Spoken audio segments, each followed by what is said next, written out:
CRA Special Call meeting to order. Let's see. Do we have an invocation this morning? No. Okay, moving along. Let's see. Can we get a roll call, please?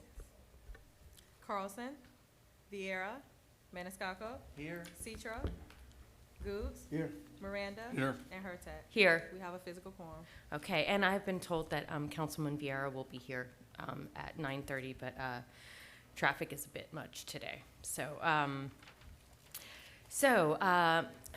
let's see. Mr. Massey, do you want to review the rules pertaining to public comment and participation in the meeting today? Absolutely. This is a special call meeting of the City of Tampa Community Redevelopment Agency, or the CRA, held at 9:00 a.m. on October 19, 2022 at the Tampa Convention Center, rooms 107 through 109, 333 South Franklin Street here in Tampa, Florida, for the purpose of interviewing the final candidates for the position of CRA Director. This public meeting pertains solely to the public interviews of the final 4 candidates. The selection of the CRA Director will occur 1 week from today on Wednesday, October 26, 2022, at another special call meeting of the CRA at the Tampa Convention Center. The public is able to attend this meeting in person or view it via cable television on Spectrum Channel 640 or Frontier Channel 15, or by the internet via www.campa.gov/livestream. The public is also able to participate in this meeting during public comment for a maximum of 3 minutes per speaker, either here in person at the Tampa Convention Center or virtually by way of Communication Media Technology, or CMT. However, the use of CMT does require pre-registration with the City Clerk's office. Directions for pre-registration are included in the notice of the meeting and on the agenda. Can I please have a motion waiving the CRA standard rules and procedures to allow public comment and participation by CMT? Thank you. Oh, have you a motion made by Board Member Goods and seconded by Board Member Maniscalco? All in favor? Aye. Okay. Thank you very much. Ms. Travis. Good morning, board members. Nicole Travis, Administrative Development and Economic Opportunity and Interim CRA Director. Thank you for scheduling the special call meeting to do the public interview of the candidates. We do have a meet and greet social. There's no interviewing of the candidates that will take place this evening. The social will be here at the Convention Center next door in rooms 105 and 106. That will take place at 6 p.m. This is an opportunity for the public to get to know the candidates in a social setting. There will be refreshments provided this evening. Also, if there's any member of the public that parked in the parking garage, we do have a coupon code that we can pay for their parking if they came to attend the meeting today. And so how we're recommending that we move forward for the interviews today, if you want the candidates to introduce yourselves prior to, or we can take them in alphabetical order, take each candidate. It's a public meeting. The candidates are free to stay if they would like to, but if we would respectfully ask them to be, if they would leave the room so that we can interview, you can have an opportunity to interview the candidates. They can then come back, make their presentation, just introduce themselves, a little background on their work experience, and then open it up for questions from the CRA board. At that time, when the candidates are finished with the questions, they're free to go until the social this afternoon at 6 p.m. So if you like that order, that's how we'll suggest. The other thing that I'd mention is that we probably need to take public comment in advance of the candidates, the interview of the candidates. So. Thanks, I forgot about it. Madam Chair, question? Yes, yeah, Thank you. yes, Board Member Goods. Ms. Travis, tonight's social, have all CAC boards and subcommittees been notified of this meet and greet? I don't believe that the invitation was sent to the subcommittees, but it was a publicly noticed meeting. We noticed it, and we did send it out to all the CAC board members. All right, thank you. But if anyone from the subcommittee wanted to attend, it's open. All right, thank you. Absolutely. Good? Okay, so do Thank we you. have- Yes. So we'll begin with public comment. Does anyone from the public wish to speak today? Do we have online? Is he going online? No one is registered. Oh, well then, Yeah, we got one. okay. Welcome back. I rode a bicycle with this guy last weekend. He did, yes. I can vouch for that. My name is Nathan Hagan.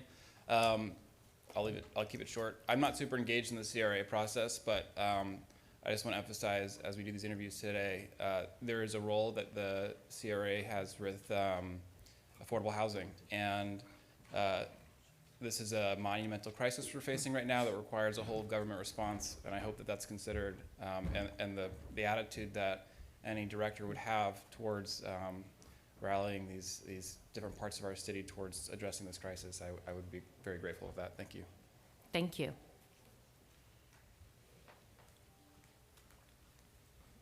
Good morning. Good morning. Keela McCaskill.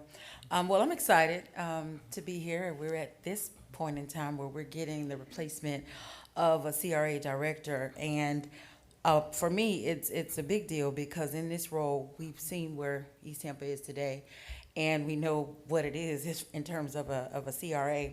But being in the time that we're in recently, some of the CRA board members or CAC board members learned that a CRA in Florida, all of them have about 10 years to exist.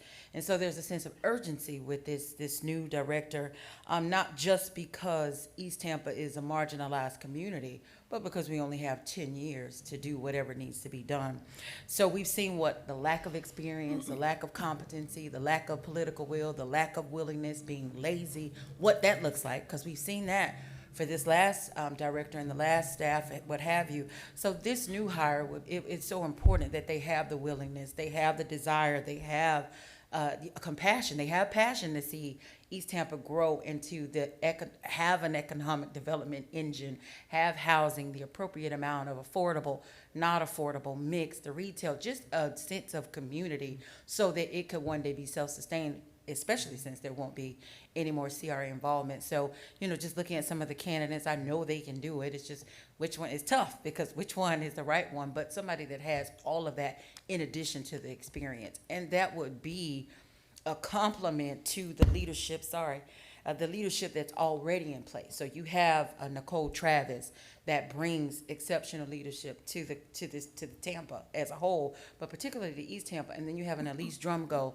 We would hope that the person would also complement that style of leadership so that we can be, they would basically be able to complement that and enhance where we are already. So they'll be able to develop the staff. I think doesn't necessarily have the skill sets necessary so that they're not overworked trying to develop the new hire director and develop the staff. So it's just so important that, there's a sense of urgency and we need a lot of course correction to bring us up to speed. It's like all CRAs are important, but this one is like your special needs child because it has so many different facets of development that it needs. It's behind so far. So we just need somebody with that level of skill set and the right amount of willingness to do so on this new hire. So I don't envy either of you because it's a tough selection, but that's all I have to say for the candidates. Too bad we're not looking at them.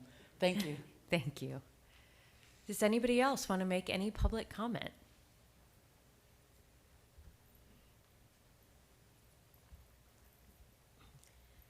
Good morning, Allison Hewitt, resident of East Tampa, third generation. Like to thank you for moving on this position. We really appreciate this.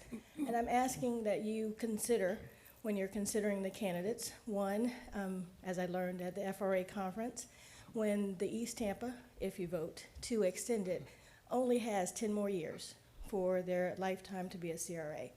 So we are hoping that you select someone who understands that that's not a long time, 10 years. It has a point in fact. It has taken us 2 years to get to the point where we can have a homeowner-occupied rehab program. So that's 2 years out of behind. So we're asking that you consider for the East Tampa CRA, someone who has the talent and the know-how to be able to implement projects. For the other CRA, Central Park, as the gas works comes along, it is a wonderful project for the area, but someone who also can commit to remembering the other diverse entities that help make that area.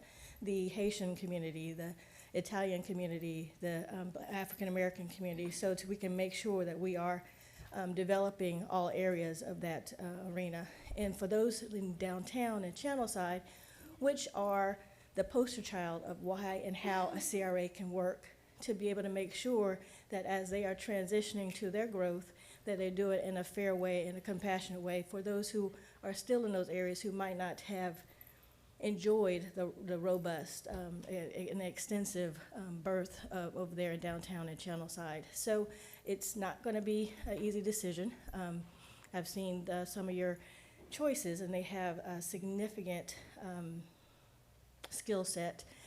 But I think one of the main challenges is how to navigate the city politics and the city processes. Someone who can understand and tactfully push things through, because again, example, homeowner occupied rehab, it's been 2 years. It's been just dragging along. So someone who also knows how to balance the passion for the community and the expertise to go through the government process. So thank you again for moving on this. We have just some limited time in the East Tampa CRA especially, and we hope to be able to support you in moving the projects forward. Thank you very much. Is there anyone else in the public who wishes to speak? Okay, anybody, and no one else online? Okay.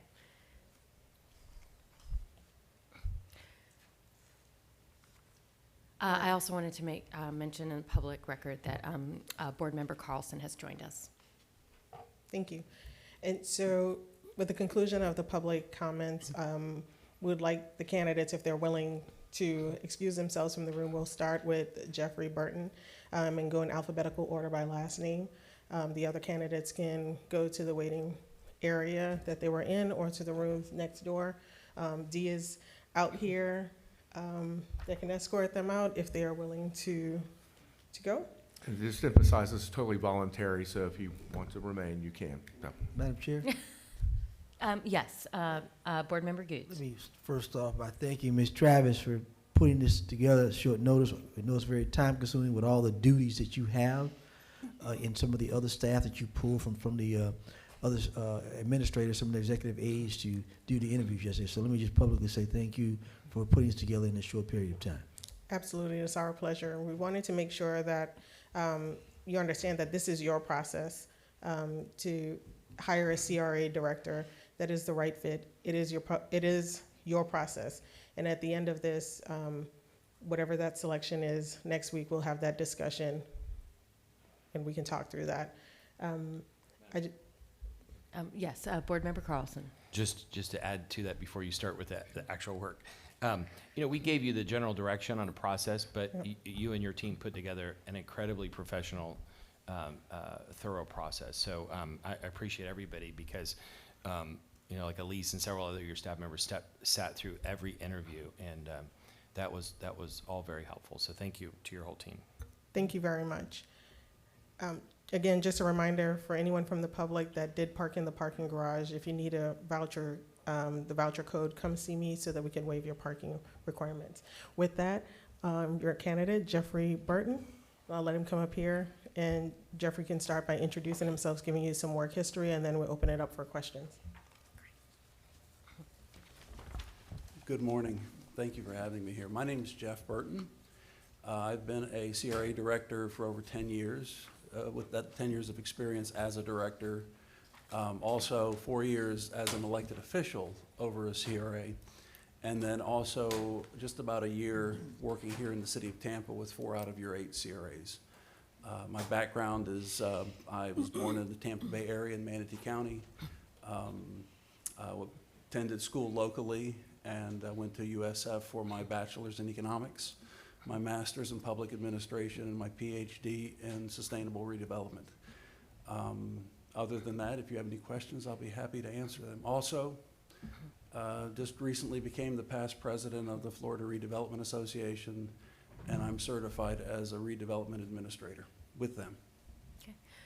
Board Member Maniscalco. Thank you very much, sir. And I'll say this to all the candidates. Thank you for stepping up and applying. Everyone is uniquely qualified with equally impressive resumes. I looked at your resume.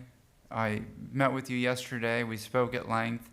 You have a PhD in philosophy, is that correct? Yes, sir. but specifically in studying everything from the urban cores to urban renewal to, I look at it as how cities have changed across America post-World War II. We spoke about this yesterday. You had your dissertation there. What was interesting is you made mention of the changes in Tampa through the 1950s, 60s, and 1970s, where there was a lot of change, where we saw a lot of historic communities come apart, either due to the interstate, to urban renewal, to redevelopment, to being considered blighted areas and whatnot.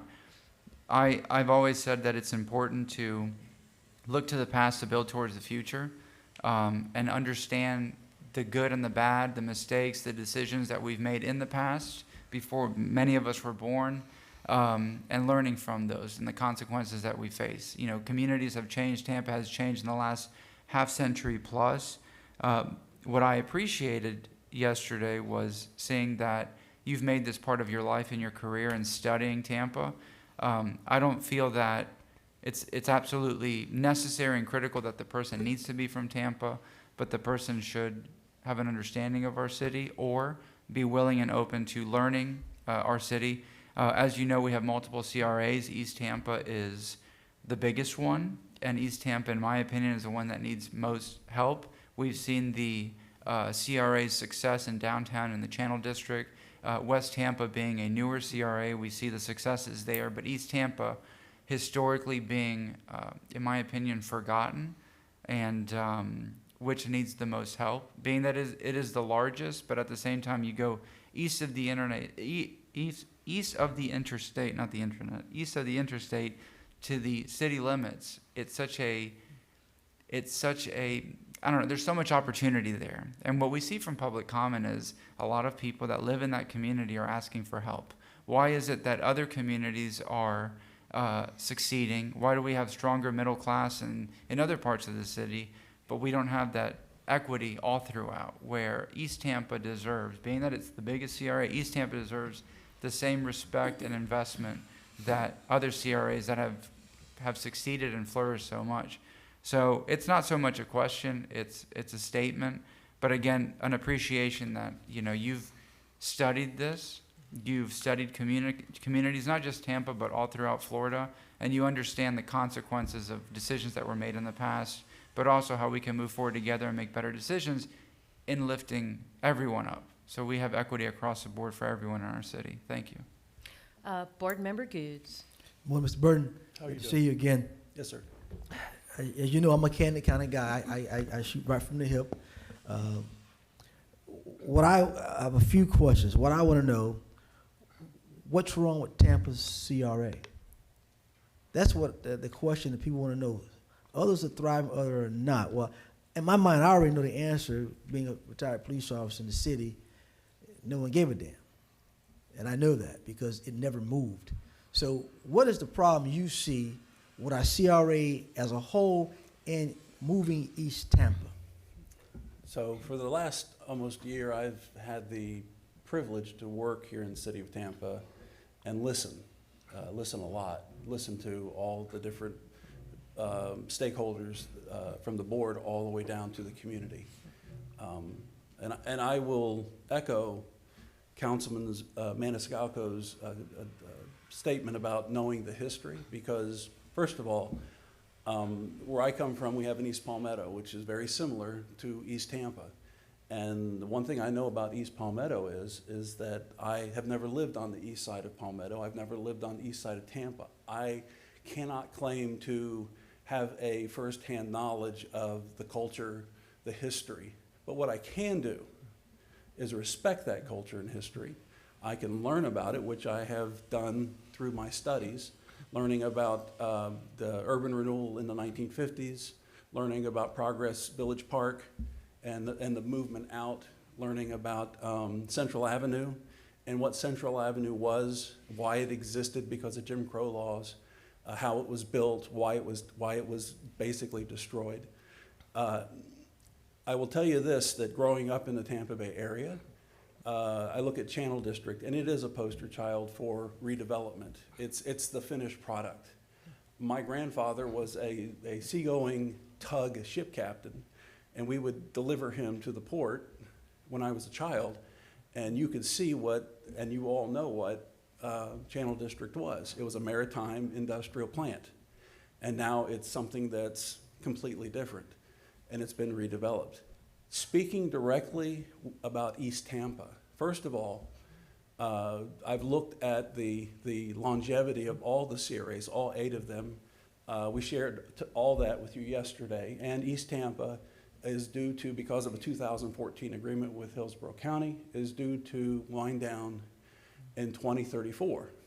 It was created in 2004 after the 2002 amendment to the statute, which gives it 40 years if you follow the statute.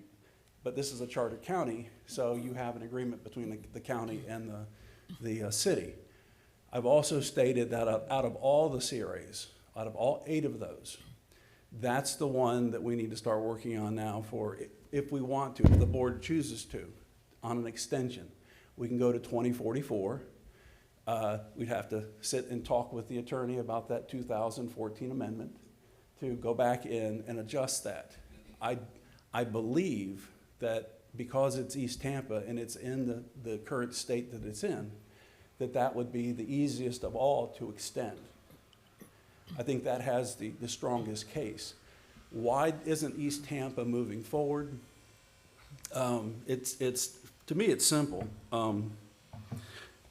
Working CRAs for the better part of a decade, or more than a decade, the most efficiency, the most productivity, the most success has come when you have a plan.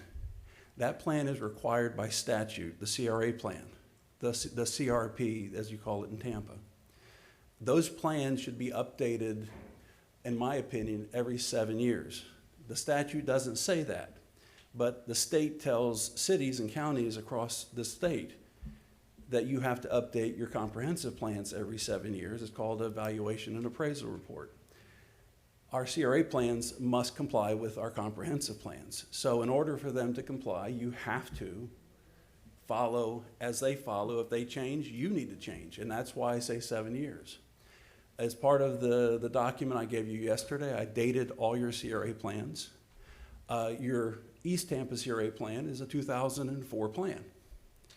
It needs to be updated. It needs to be followed. There's a rule in the CRA profession, first rule, if it's not in the plan, you can't do it, okay? The most success I have ever had as a CRA director was creating a new plan, implementing that plan, keeping everybody's feet to that plan, and making sure that we followed the plan, and if we had changes, which we will, we update the plan. Updates are usually a lot easier once you get the new plan in place. But we have to have a plan. It has to be vetted by the community. In downtown, we're currently updating that plan. That was when I came in for your 4 CRAs. That one needed it most. So come December, or November, excuse me, you'll be voting on approving the consultant to do that. So we need to go to East Tampa. We need to update the CRP. We need to then, not only do I need to as the director, but I need to be working with the manager in that CRA to help them, not just stand over them and tell them to do things, but to show him how to do things or show her how to do things, to show them the best way to go from A to Z. And at the same time, you mentioned Nicole and Elise. Out of all the city departments that the CRA works with, it's their department that we work with the most. So we have to have this working relationship where it's as if, even if the CRAs are not underneath her, it's as if we have that relationship, we're that close that we do, because development services, all the engineering and everything that goes along with development services, getting permits through the process, we've had problems with that. We need to straighten those things out. We also need to look at your programs you currently have, keep them going, but we need to streamline them so that they are not so intricate and so detailed. We don't have to have them at that level. We can speed the process up, still maintain our transparency and our commitment to the public, but we need to get those programs and more programs and especially more projects out into the public. We also, in East Tampa, in that particular case, we have to really be careful and mindful of managing gentrification. It's easy to redevelop Channel District when there aren't that many residents there to begin with. It's mostly industrial, and we're building for new residents. But we don't want to do the same thing we did with Central Avenue and remove a whole culture and a whole history. We want to make sure that we embrace that culture and that history. And that's one of the things in my studies about Tampa that I love the most, was the whole music and the whole vibe of Central Avenue. And as Central Parks manager, we have worked very hard to make sure that with the Johnson Homes, with Paradise Baptist Church, to really embrace that. And guess what? Your CRA plan in that area tells us to do exactly that. So East Tampa can be successful. East Tampa can move forward. It's not going to require a director that just directs. It's going to require someone that gets with the manager and helps push that forward themselves and helps train that manager and that staff. One thing you will find out about me is I'm a strong believer in education, especially professional education, and pushing for certification and teaching redundancy in the department so that if one person leaves, we have backup immediately. Thank you. Yes, sir. Just final question. Your first 90 days, I'm hungry. Everybody's heard me say that word. That means that I need work done. I need things moving. And I'm looking for a CRA director that's going to be hungry like Ms. Travis and Mr. Drumgo were. Tell me how hungry you are, and within your first 90 days, what will we accomplish? How will we move forward? So that's a question that is similar to bringing in a new computer system. You have an existing system in place with all of your CRAs. Is it the best system? I think they can be improved. Everything can always be improved. We want to bring in a new system, but you have to keep the old system running while you bring in the new system, and you have to run them both at the same time. So as far as hunger is concerned, I've spent my entire adult life to be here today. I've spent years at the university learning about this. I spent years doing all kinds of my whole certification all the way up through the association. This is not what I do. This is what I'm called to do. I wouldn't want to do anything else. If you said, would you like to be a city manager, which I have been asked to be in other cities, I would say no. I want to be the redevelopment director. That's what I'm good at. You don't want me doing anything else. You want me to do what I'm best at. Thank you. Yes, sir. Madam Chair, just a statement. Myself and you went to that conference. For me and for this board, I think every council members or board member needs to attend that conference. Everyone around the country says, I'm not talking about the housing conference, says that the FR conference is the best conference. And I'm telling you, we learn things that we should be doing that we're not doing. We learn rules that we shouldn't have to be doing a lot of things, and we should be doing other things. And so I'm saying that, gentlemen, ladies, you need to go to that conference to see how it actually is supposed to work. And I'm glad that we had our people there from each one of our CRAs to actually see, and I think those committee members and CC persons that went will probably come back talking about things we need to be doing. So thank you for the conference. Board Member Miranda, do you have a question? No, Okay. Thank you, Madam Chair. Quick question for legal. Morris, are we required to ask exactly the same questions for every candidate? Can we ask No, individual? you can ask individual questions. Okay. Thank you. You talked about the CRPs or the CRA plans. Yes. When we started 3.5 years ago, we, I think unanimously requested that those plans be updated. And as you mentioned, they have not. We also unanimously voted 3.5 years ago to create a CRA board strategy, an overall strategy for the 8 districts. And we reminded staff several times about that. That didn't happen. We also made it, I think, unanimous decision 2.5 years ago to spend up to 30% of the CRA money across the board on affordable housing, and that also didn't happen. And Elise and Nicole have just been telling the CACs, and they're surprised and shocked because they just found out in the last 30 days. They didn't know that we did this 2.5 years ago. So I have two questions. The first one is, what would you, you've only been here a year, but from what you've seen, what would you do differently?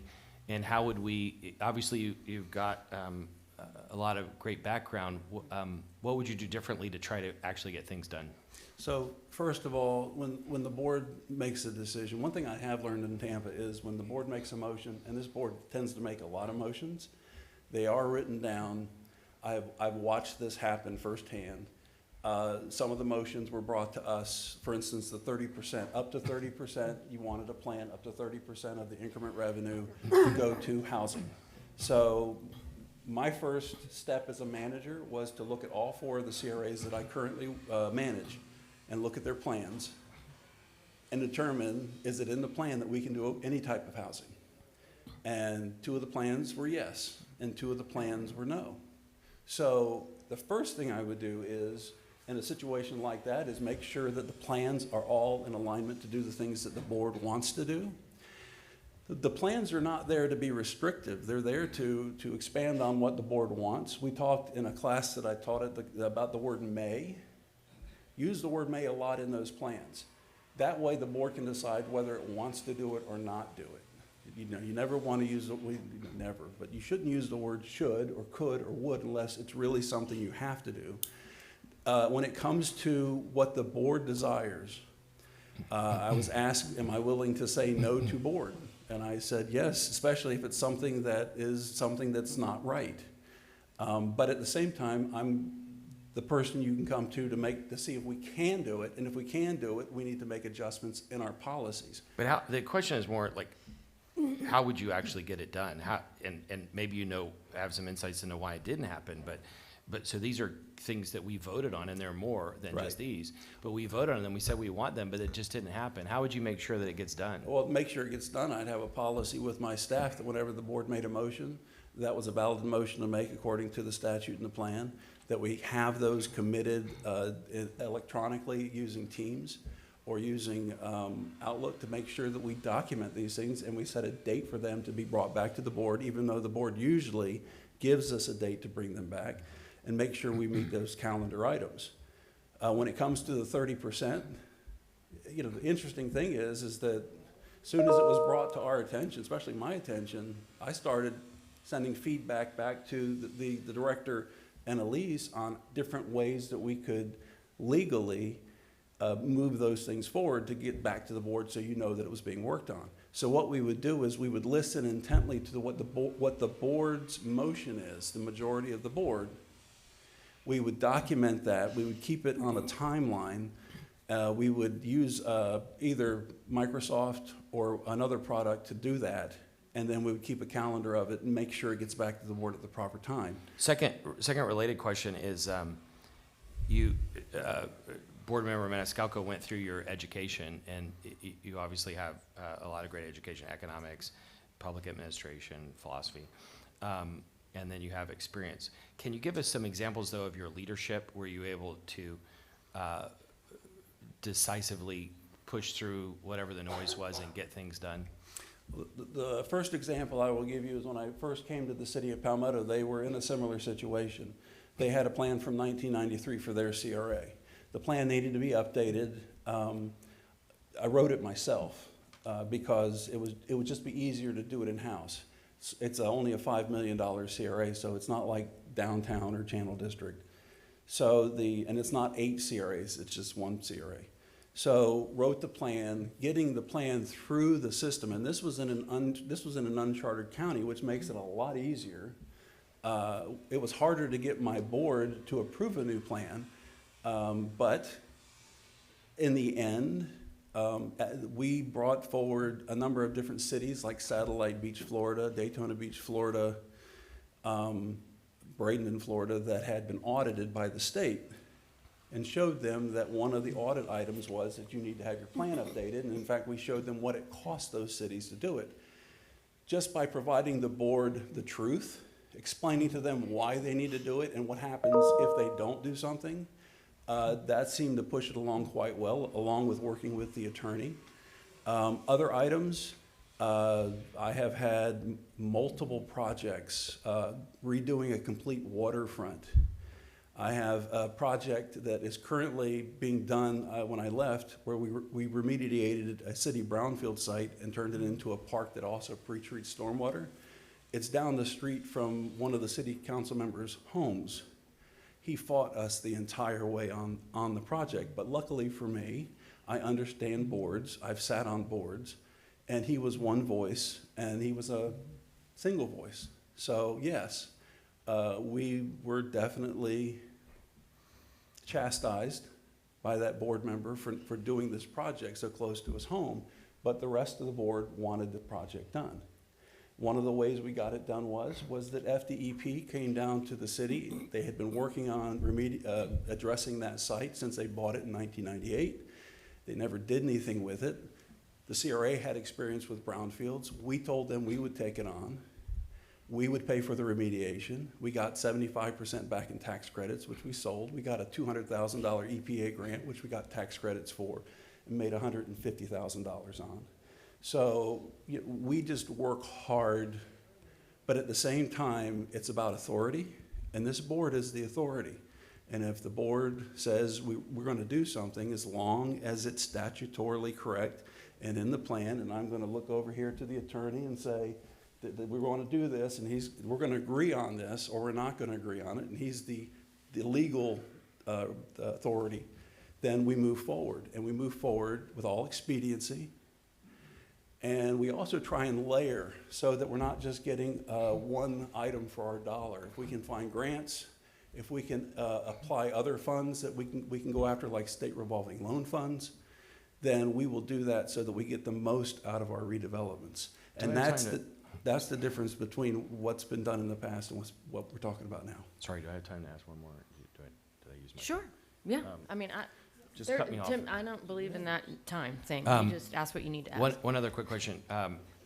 Board member Maniscalco asked you about your philosophy studies, but a lot of people that work in CRAs either have a real estate background or studied economic development, but your undergrad is in economics, and my minor was in economics. So I wonder what different perspective would you bring to the table by having an economics degree versus one of the others? Okay, so it's simple. In fact, all of my experience, even the 4 years when I was 22 years of age on a city council, that experience follows me throughout my entire career. The economics degree, I've used that in Palmetto, and mainly in Fort Myers prior to the storm. I consulted to them while I was working in Palmetto. And the whole idea was to work on their incentives that they would bring in for businesses. And when I got there, they were handing over 85% of the increment created from the new construction to the businesses, which I disagreed with. We created basically a score based on cap rates that determined whether the city actually needed to give an incentive or not. Was the pump primed, or did they need to prime that pump for the incentives? And when I got there, they were just maybe in the beginning of the upturn in the economy. And about halfway through, we explained to them that no, you do not need to add incentives to have developers come in. In Tampa, downtown, Channel District, you do not need those incentives to bring the developers. I can tell you that firsthand. Don't need them. And I've got spreadsheets that show exactly how to do them. In East Tampa, that's not the case. In East Tampa, but you have to determine what it is you want to go in there, what it is the community wants to go in there. How are we going to maintain that community atmosphere and not bring in the gentrifying effects? And we're going to protect the community while we're doing it. And I would tell you that of all your CRAs, the one you definitely need, and it's not a subsidy, because that was mentioned yesterday. A subsidy is when you give somebody something for nothing in return. An incentive is when, yes, we're working with the private sector, but in return, they are going to provide something, whether it's jobs, whether it's increased mitigation for high winds, you name it. In Fort Myers, it was MBE, WBE. We had a 15% requirement that the developer had to bring in if they wanted the incentive. Wow. And they also had a nonprofit investment. 5% of the money they received every year, the developer worked with a nonprofit, whether it was Boys Club and Girls Club or the Butterfly Garden, which was one of them, that they had to do an investment with that nonprofit. Because the CRAs really shouldn't and be doing that, but the private sector can. So we incentivize them to do that. So I would tell you that my economics degree helps me to determine a cost-benefit analysis for the board. If we do something like that, how much money are we going to be asked to invest in this? Number one. How long will it be before we get our return on our investment in years? And remember, right now, 11 years in East, we're going to talk about East Tampa, is not a long time in redevelopment, okay? It is not. You can't go out and bond money. Well, you can, but it's going to be a short-term bond. I mean, we need that extension, and we need to talk about how to incentivize the right uses, the right incentives to get things rolling that the community will agree with, and then we move forward with that. One thing I will say is that, and I preach this all the time, CRAs do not spend taxes. They spend increment revenue. There were 2 lawsuits in the state of Florida at the state Supreme Court level, one in 1980 and one in 2007, the Strand case, that says that. So we have the ability to reach out past the Florida Constitution and work directly with the private sector. And that's one of the reasons why CRAs are so unique. When I got here, I didn't quite see that in Tampa. I realized it wasn't necessary in parts of Tampa because Tampa has a strong economy. But then I realized in other parts of Tampa, that's a strong tool that we can use. But the board has to approve it, and then we have to, and the community needs to approve it, and we need to implement it. I'm going to ask a question, just for fun. We had the CAC members come here and talk about pushing things through. And historically, at least when I came along, the biggest problem we have is communication with our community members, the CAC, the board, the staff. And then yesterday, though, one of the questions I asked was how you handle disagreements. And you mentioned when you have a difference of opinion on subject matter or approach, you talked about white papers and emails. Can you explain that a little bit more? So in my past, I've had the pleasure of working for a board that at some point wanted to do something that was not in the plan or was an opposite action to the plan. And being a former board member myself, you know, some things need to be communicated, but they don't need to be broadcast widely. We just need to get that information out and make sure that when the board makes a decision, they have all the information they need. And most times it's when I do something like that, it's not an opinion. It is based on verbiage out of the plan, verbiage out of the statute. I will talk to the city attorney before we even go any further. You know, here in Tampa, I've learned that, you know, this city attorney, if you give him a very thoughtful, one-page opinion of what you feel, he'll read it and he'll send it back to you and he'll even say, nope, I disagree with you and this is why. Usually it doesn't go past that because once the attorney has made the decision, that's it. But I was in a situation where the CRA attorney was also the city attorney appointed by the mayor, and my attorney was sitting on the opposite side of the table, literally. And I wrote a one-page opinion expressing why I felt the board should not, if they did make the decision, why it was not the proper decision to make. I submitted it to each board member through email and submitted it for the record. That's all I did. What that did was that put the responsibility of the decision on the board. In the event, at some later date, if it was determined that it was not appropriate, I was trying to protect the board while I was trying to protect myself. And I have found when I do that, that usually that decision doesn't get made. But it doesn't have to be something that's brought out.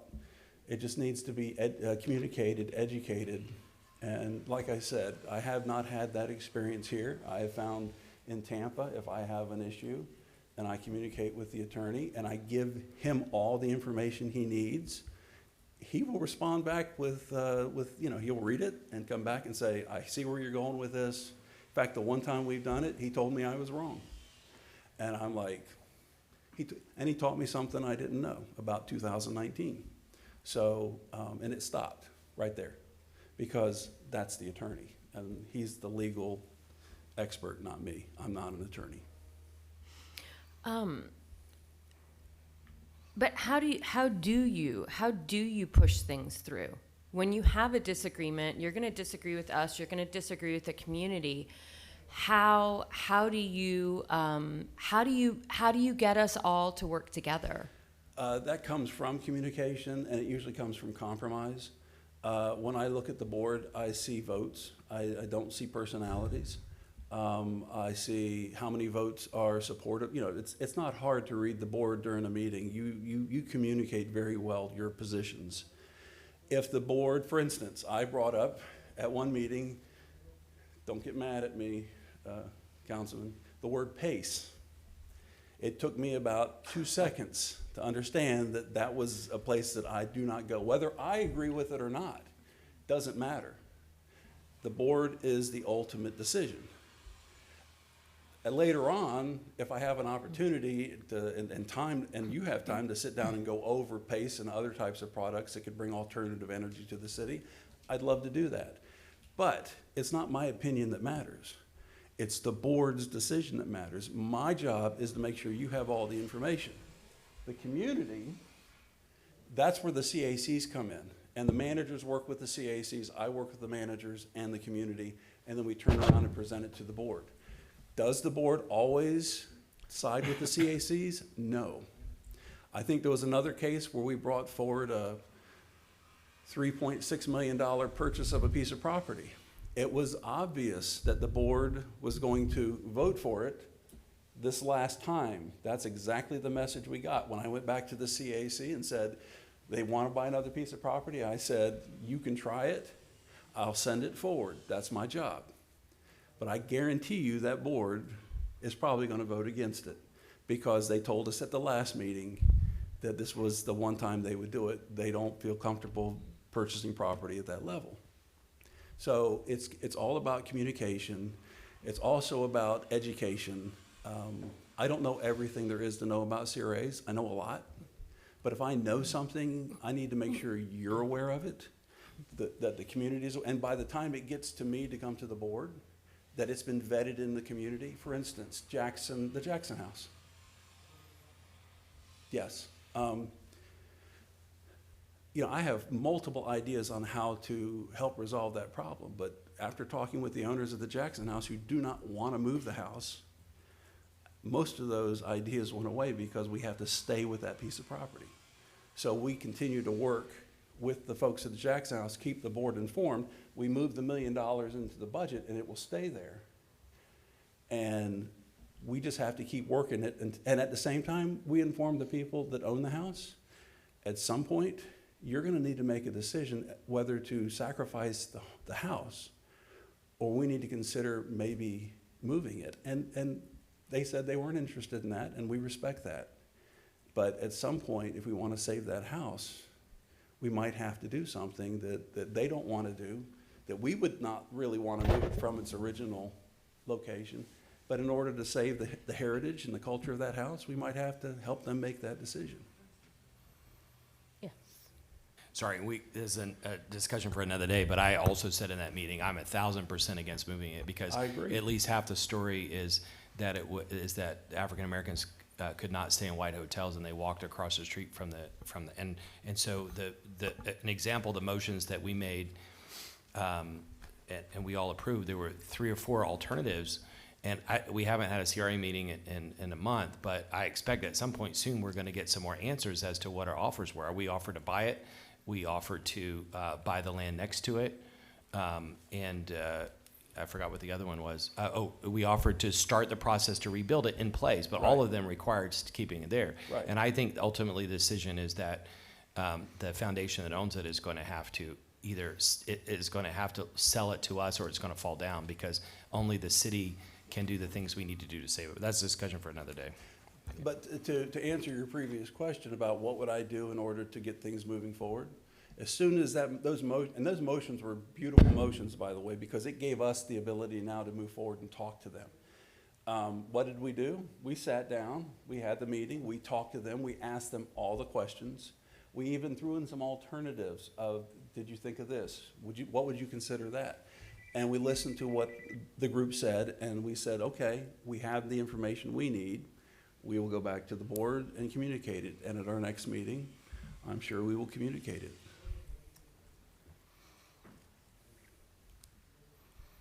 Okay.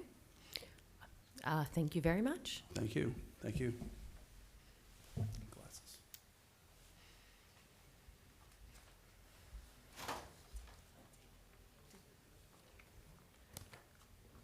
If you just give us a quick minute, we'll bring David in. I don't know if you want to take a quick recess. Yeah, we'll do a 5-minute. 5-minute recess. Thank you. I know, I'm really excited about this.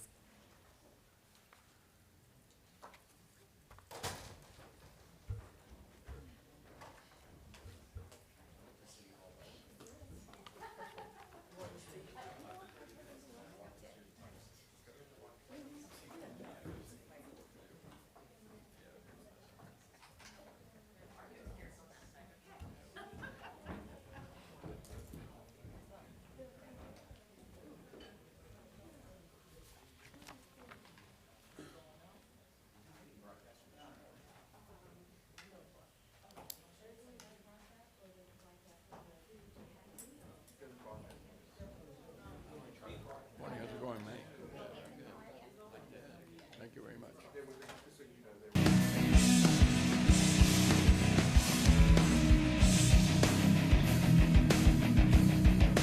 Record that board member Vieira has joined us. So, Ms. Travis? Roll call. Oh, I'm sorry. Roll call. Thank you. Carlson. Here. Vieira. Here. Maniscalco. Here. Citro. Goods. Here. Miranda. Here. And Hurtak. Here. We have a physical quorum. Hi there. Thank you. Right now, I'm going to bring to you David Barilla.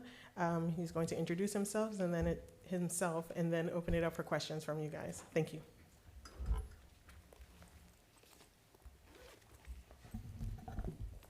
Thank you very much. Good morning, Madam Chair, members of the board. My name is David Barilla, and I currently serve as the Assistant Director of both the Downtown Development Board and Community Redevelopment Agency in Orlando, Florida.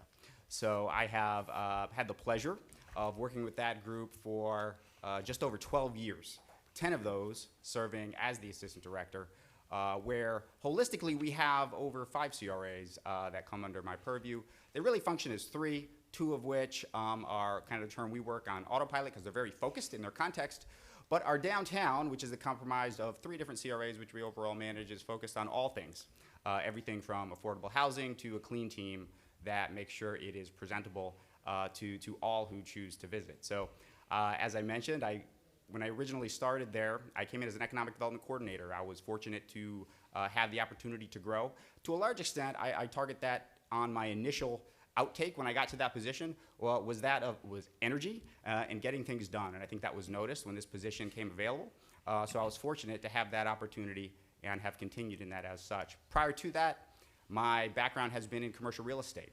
So I worked with a international investment firm, Marcus & Millichap, or a little bit more national, working on retail recruitment as well as retail commercial property sales, which led me actually to what I do now. I originally came in and joined the CRA to help them with their retail recruitment and have been successful as such, bringing both Walgreens to downtown as well as grocers to the area as well. So that's a little bit of background, high level about myself. Happy to hear any questions you have for me and share additional context and how I can be a great asset to the Tampa community. Okay. Board Member Goods. Good morning again, sir. Glad you make it with us. And I did make that call to Miss Commissioner Hill, or Orlando, my good There we friend. go. Good, good. Waiting for her to call me back. But I look at your experience in real estate. Big focus, I've always said from day one, we need to buy property to control the narrative that we don't do. As the potential CRA director, how would you come in and deal with our CRA dollars as relates to real estate? Because I feel that we don't buy property, or contracts are not put on the table in some of our areas, but the developers come in and put down contracts. And I think that's kind of backwards. So how would you as a CRA director handle that, or what would be your philosophy on that? Well, my first component, Councilman, ultimately to approach that is from a CRA piece, and we purchase a lot of property, and to a large extent, it's been focused on both affordable housing development as well as assemblage to ultimately allow for a more intense development. You need to make sure the CRA is nimble enough in order to make those components. Oftentimes, when you're working in the fast-paced market that we've been in for the past near decade at this point, developers, they can move a lot faster than the government can. So what you need to do, in my own personal perception, is make sure that every year when you're putting your budgets together, that we have a line item that's ultimately denoted for real estate acquisition or real estate type line items. And then beyond the consistent, both what I consider proactive search for identifying what are those strategic sites that we need to be pursuing. Maybe they're on the market, maybe they're not.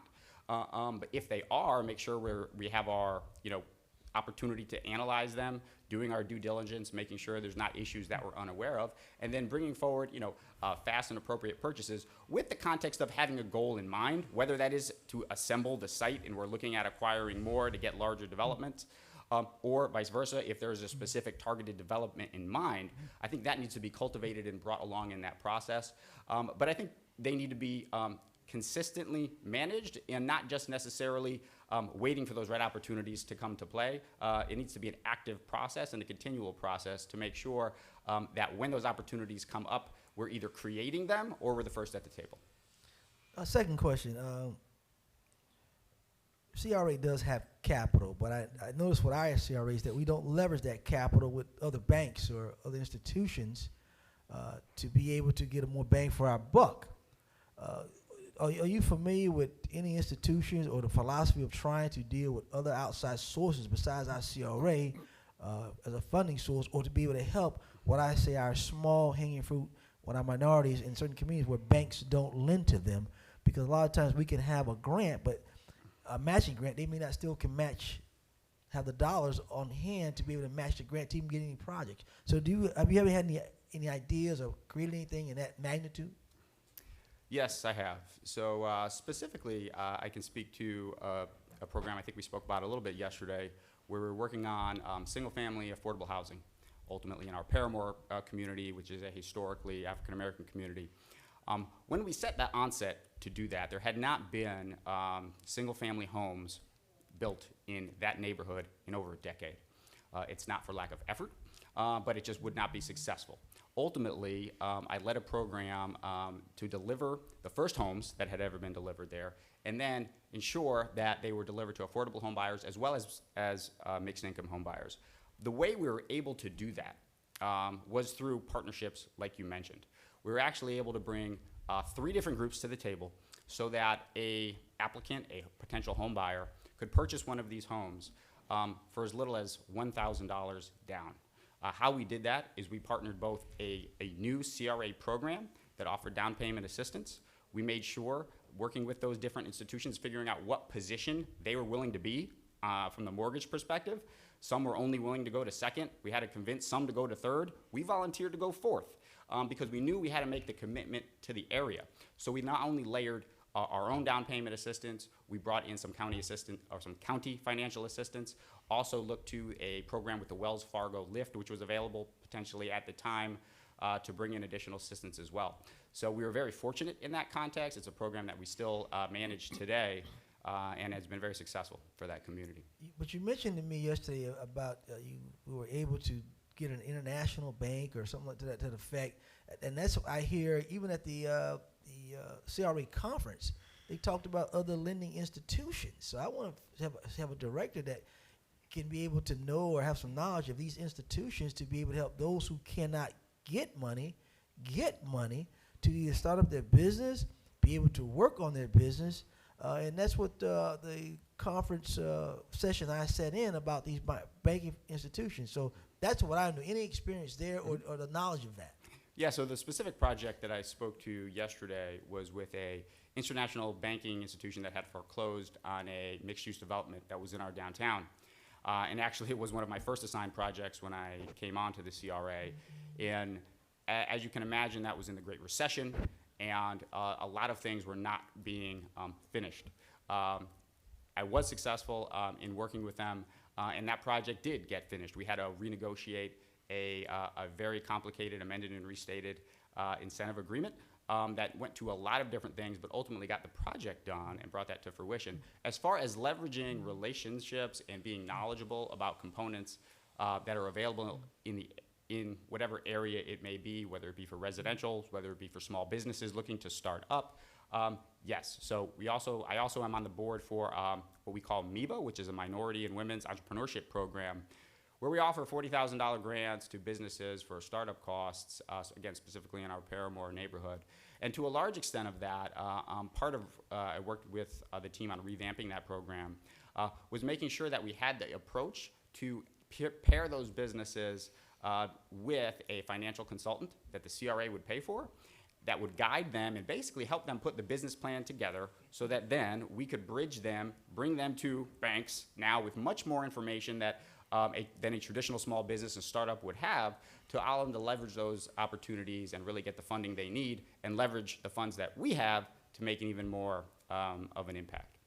Last question. I'm a guy who's hungry. Ms. Travis and Ms. Drumgo, Mr. Drumgo understood that I was hungry, and they've been moving pretty fast. I'm looking for a director to come in and move fast, keep the train going. We spoke about that yesterday. First 90 days, what do we do? How do we keep this train moving with good steam?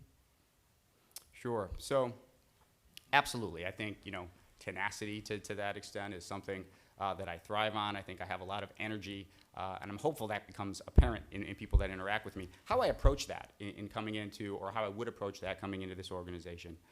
As I mentioned yesterday, but obviously for the members of the board, first, I would want to sit down with all of you and truly understand the context and the background to which you have in the experience, so A, I could be knowledgeable of that. Second of which would be ultimately working with the staff and determining, is the staff appropriate from a sizing perspective, from a physical location perspective, so that we're capable of executing on the tasks that are before us, and what changes potentially need to be made in doing that, making an appropriate strategic plan and figuring out, okay, here's what our guiding light is going to be. Our first order of business is going to be to address affordable housing or whatever that component may be, and making sure all the pieces are aligned in order to do that. That could be creating new programs. That could be looking at pieces of real estate. I don't know those specifics today, but I think all of those things come into play to make sure that groundwork and that foundation is solid, that hopefully the board can unify on a vision that we all agree on, so that as things come up that for the appropriate approvals, we're unified in that next step and can make that swift and positive progress. Board Member Carlson. Thank you, and thanks for taking the time to talk yesterday. The funny thing, Board Member Goods mentioned the banks. Over the last couple of years, I've spoken to several banks, and they have a lot of money that they want to put in, but because we couldn't get the basic things done, I never even proposed it. I mean, unfortunately, we can't talk outside these meetings, but there are all kinds of things that banks want to do. They have money that they're required to put in, either philanthropic money or loan money, and there was nobody for them to work with. Can I ask you mentioned MEBA. We tried to create a program like that 3 years ago, and we were told that we couldn't. Is that actually part of the CRA, or is it a city thing that the CRA helps fund? No, it's fully a CRA program. We fund up to $40,000 for businesses that are starting up specifically in our Paramore community, which sounds to be similar to your East Tampa community. and helping them both in their startup or expansion costs. What's the total budget of it? What is the total budget? Approximately $500,000. We never actually use that much. We always have enough to fund the applications that we have. Great, thank you. And to kind of ask a nuanced question or a slightly different question than Board Member Good said, you know, we talked yesterday about some of my philosophy. My background is economics and economic development. I have some concerns about CRAs because most cities center everything around real estate, and they the way they measure success is they look at how much every year is the TIF money going up, and the way that you get the money to go up, because it's property taxes, is that they have to bring more real estate in, and especially big real estate. And the way you get big real estate traditionally, like it has to happen in Tampa, is they give out big subsidies. So the last administration here, last mayor, gave out tens of millions of dollars subsidy to the private sector to incentivize that. And the idea they have is, well, in 20 years, we're going to make a return on investment because the property tax money will outpace the. My philosophy is completely different. It is that first of all, CRAs are allowed to use this money by other parts of the city. It's an investment or subsidy by other parts of the city, and so we have to be custodians, good custodians of the money, and the whole city has to see the benefit of it. And it can't just be what I call the edifice complex. It can't be shiny new buildings or look at new buildings. If you look at the best cities in the world, they don't measure the number of new condos they have. They don't measure the number of new buildings that they have. Instead, they look at economic numbers like median household income. Article just came out yesterday that said our regional median household income is down. And we've seen, I haven't looked at the Tampa numbers, but the Tampa numbers have been horrible. Tampa, out of the 6 leading cities in the state, has been number 5 regularly in not only median household income, but home ownership rate, disparities of blacks and whites and men and women. And so if we're going to invest this money, real estate is fine, but I would like to get out of the cycle of subsidizing real estate so we can hope to get money and then using that money to subsidize more real estate. Your background is heavy real estate, and especially incentivizing private sector real estate. I think what Board Member Goods was talking about was more buying real estate to work on things like affordable housing or incentivizing new businesses and things like that, which I would be in favor of. But are there other things in your experience or in your aspirations that you could focus on besides subsidizing private sector real estate development? Absolutely. So the other hat, when I was introducing myself, that I wear is the Assistant Director of the Downtown Development Board. And contrary to the contextual name of that group, the way it functions is a business improvement district. So when you think about business improvement districts, those are based on, I think the term that you used yesterday, in the software, if you will, of the downtowns, the activities, those special components, the placemaking concepts that really make the great cities potentially that you're referring to unique. So in that work that we do, and that I also kind of oversee, is we've done a host, or I've done a host of event-based components to help activate our downtown. I'm not sure if anyone has been there for a number of our events. We just had a big one that's going on now called Airplay, where we work with a group called the Memoir Agency, who we were one of the initial founders of 10 years ago when they started with a very small event with a $5,000 grant, and that has grown to that extent to a very large annual festival that we have that brings all individuals to our area as a specific. So that component in working with the marketing to brand downtown as the place you want to be for business, but also for leisure, is absolutely things that I do and that I lead now. To the context on CRAs, I think it's broad scale. I think the context of my background in real estate is completely accurate. The context as well of affordable housing is something that I personally lead for our organization.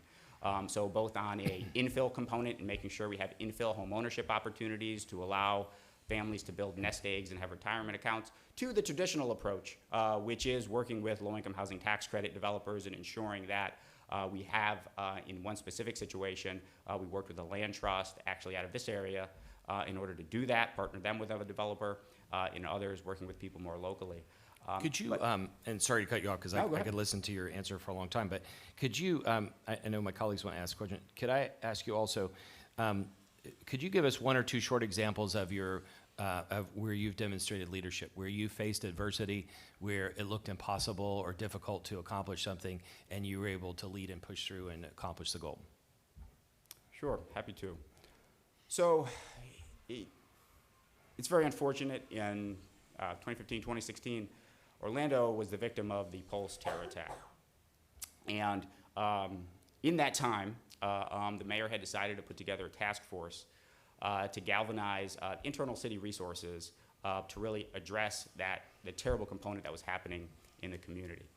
I was asked to chair that, which I gladly accepted, but it put me in a position where I was asked to lead both members of the mayor's office, deputy chiefs in the police department, in the fire department, in the code enforcement department, as well as economic development.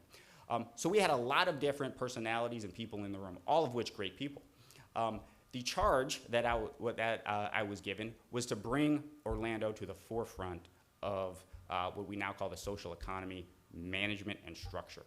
And I had to do that in about 6 months. That was the time we were originally given. So galvanizing that group of people, all with very well intentions, and I call all of them my friends today.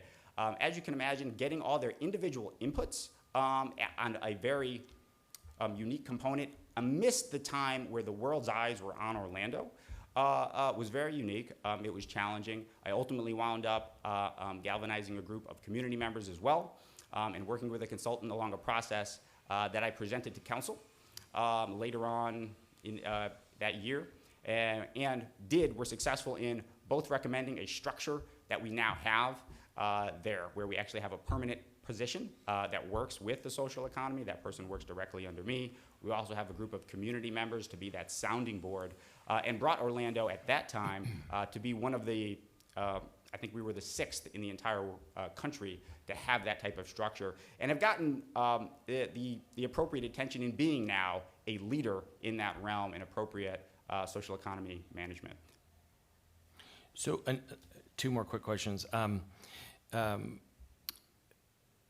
Sorry, a sensitive question, but former Mayor Buckhorn created 2 programs that resulted in investigative reports by the Tampa Bay Times. One was called Biking While Black, another one's called Renting While Black. They both resulted in U.S. Justice Department civil rights investigations. Right now, since December, there's a current civil rights investigation going on in the city, not created by us, but created by the last mayor. When Biking While Black came out in 2015, I asked one of the reporters who was going to St. Louis to study or to cover civil rights. I said, what's your observation of the black community in Tampa? And she was African American. She said, unlike St. Petersburg, that has a dialogue where people feel like they have a seat at the table, in Tampa people feel oppressed. And they feel like people aren't listening, they aren't hearing. And during that same time, it was the biggest economic boom in American history. And if you look at the census number, the African American community either went sideways or reduced in the important economic metrics. And so we now are potentially going into recession. There are great sensitivities in our community. How are you the best person to reach across all different kinds of diversity to help us manage that difficult situation? Sure. So I am, because it's what I do now. So in the context of the work that I do, and I'm talking a lot about downtown because that's a lot of the context, our downtown is focused pretty much of 2 very historically different neighborhoods. You heard me mention Paramore, that's our historically African American community, and then you have the CBD in our Areola area, which is not, and it has historically worked differently. The context of bridging that gap and making sure, the question we always ask ourselves, or I always ask myself, in any program that we do is, how are we making sure that this is accessible for all? That's also why you heard me in my earlier answers when I said a lot of our programs are only available for very specific needs-based components in our Paramore community, because the needs are different.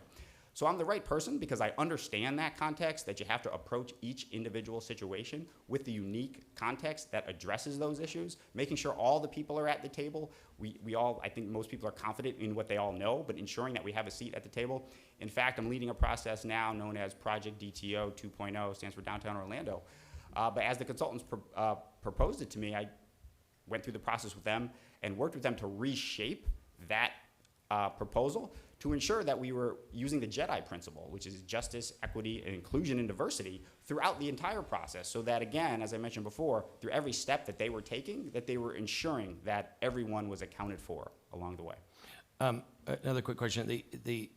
if I remember correctly, yesterday, you have 3 big blocks, kind of downtown, which includes a lot of different areas, and that generates about 54 million a year. Then you have 2 others, Universal and Millennium Mall, that are kind of pass-throughs to pay bonds.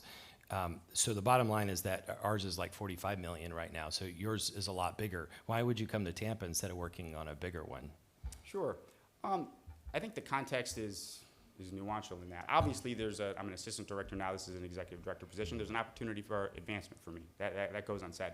The other context is the uniqueness, I think, of the areas that you have. So you have 8 different, very distinct different areas, all with very unique needs that I think provide a very exciting opportunity to see change and be impactful in that process, and really have the community hopefully be not only supportive, but ecstatic with the outcome.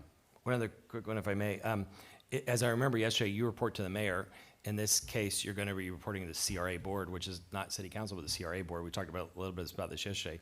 Do you think that's going to be a hard transition, or how will you adjust to that? Sure. I don't think it'll be a hard transition. I think there will be obviously a contextual learning process from the people that are here, both staff and the rest, to educate me on just the general context of the community. I don't think it's a hard transition. In the end, it's reporting to someone, to the extent of that being a board or a person. It's just making sure that I'm ultimately working towards the ultimate goal and vision of those that are there, that I'm there to represent.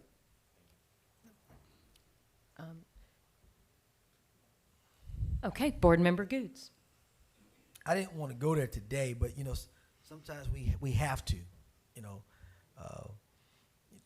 We, the city of Tampa, we have what they call the strong form of mayoral government. There's nowhere in our charter that says anything about saying a strong fair government. It just says 2 forms of government. And at times, we have disputes, disagreements, sometimes good, sometimes bad. I'm a compromisable person, but I want the director, since we put this in place in 2019, to understand that if you are the CRA director, you answer to the CRA board. With saying that, you have to be able to also work with Ms. Travis and Mr. Drumgo, who work for the mayor. But what I can say about those 2, since they've been here, they've been fair and honest and transparent to this board, which I think that's what the board entrusted to do what she's been doing. So, again, Mr. Carlson's question, I'm a candid person. You know this position, you answer to this board. You do not answer to the administration. The way the contract is written, you are working probably with the economic development officer of the city. Do you understand that? I do. Thank you. Okay. I just have one. When you were mentioning, sir, your responsibilities to different organizations, you said kind of oversee. I forgot which one it was, and what does that mean? I'm not sure specifically to the term I use. I apologize. I'm the assistant director of both the CRA as well as the DDB. So I oversee them both. I may have misspoke. Yeah, okay. I just wanted to make sure. Sure. Thank you very much. I'm going to ask some questions now. What techniques have you used to motivate and drive your team to succeed? The first of which, people are important to me. I think my team are ultimately important to me. I was fortunate to be awarded the City of Orlando as McNamara Employee of the Year in 2020, and I was actually nominated by someone underneath me. Now, that meant a lot to me because I value my people. What I do to ultimately motivate them, my first step is understanding them. I think it's hard to motivate somebody until you understand what makes them tick. And that's a process by building that relationship. Then I feel like by motivating them, I want to set the vision. I never ask people to do something that I'm not willing to do. And I think ultimately when my staff, even my current staff, sees someone that's excited to come to work in the morning, is working throughout the day, and is striving towards that ultimate goal, is aspiring, or at least kind of sets the stage as what's expected. The second component is making sure they're appropriately trained in what they're doing, so that they have all the capabilities. In addition to that, the tools at their disposal to ultimately meet the expectations that I'm going to set. And the last is, and I don't know if these are specifically in order, is holding people accountable. I think you have to hold people accountable for the expectations that we all put forth. and make sure that we're making the continual progress that we're all charged to make. Great. Can you describe the process and role you have played in recruiting businesses to the CRAs? Sure. So I lead our economic development arm for the CRA. So oftentimes, at least on our larger projects, when I was economic development coordinator, I was the first step for all projects. Now I have someone that does that for me. On all our larger projects, I lead out on those. So the most specific component is identifying what corporations, oftentimes, both large and small, are an ideal fit for downtown Orlando. We work specifically with a larger organization, the Orlando Economic Partnership. So they're as our liaisons for other intrastate relocations. But it's identifying, working with those individual companies. I developed a specific incentive program at the time to target companies that were looking to move into the area. The unique component to which I've been fortunate to be able to spearhead is that we're able to relocate companies just that are outside of the CRA boundaries to the CRA. And that can ultimately be very impactful when it ultimately comes to trying to denote what's going to make someone make the difference in signing a lease within the CRA or outside of it. And determining what those specific needs are. Could be parking in some situations, it could be access to talent, and maybe they just need to be connected with the appropriate resources. So I've led all of those. I've been successful in being part of the process that led EA Sports to bring their Southeast headquarters to downtown Orlando, which is within our CRA, which is a process that the city had been through 3 previous times. This was the 4th round at the table with them, but we were happy we were successful, and we worked a tax increment financing component in order to do that, while also bringing them along, as Councilman Carlson was mentioning about making sure the community was component, ensuring that they have a piece in that where they're integrating the community along the way. So they have a piece that every year they have to have a program and showing how they're impacting the community around them, how they're bringing kids in and people in and showing them the things that they do in the gaming technology and giving them the opportunity to potentially see themselves in that seat as they move forward. My last question has to do with the community. As you heard from public comment, East Tampa is ready to push things through. How I can feel your energy, but how do you help East Tampa? How do you help bridge the community and what the board wants with staff and push things that the community is asking for? Sure. So I think the initial context is what I mentioned a little bit earlier, which is galvanizing everyone on a unified vision. Now, that doesn't necessarily mean that it's anyone's sole individual vision, meaning, hey, I want this. It's figuring out, hey, what can we all agree that needs to get addressed? Determine that is our ultimate priority, bridging those gaps. And again, I'm heavy on relationships. I think when people realize that you're truly concerned and you have their best interests at heart, they'll at least give you a shot, to make sure that, you're being able to do that.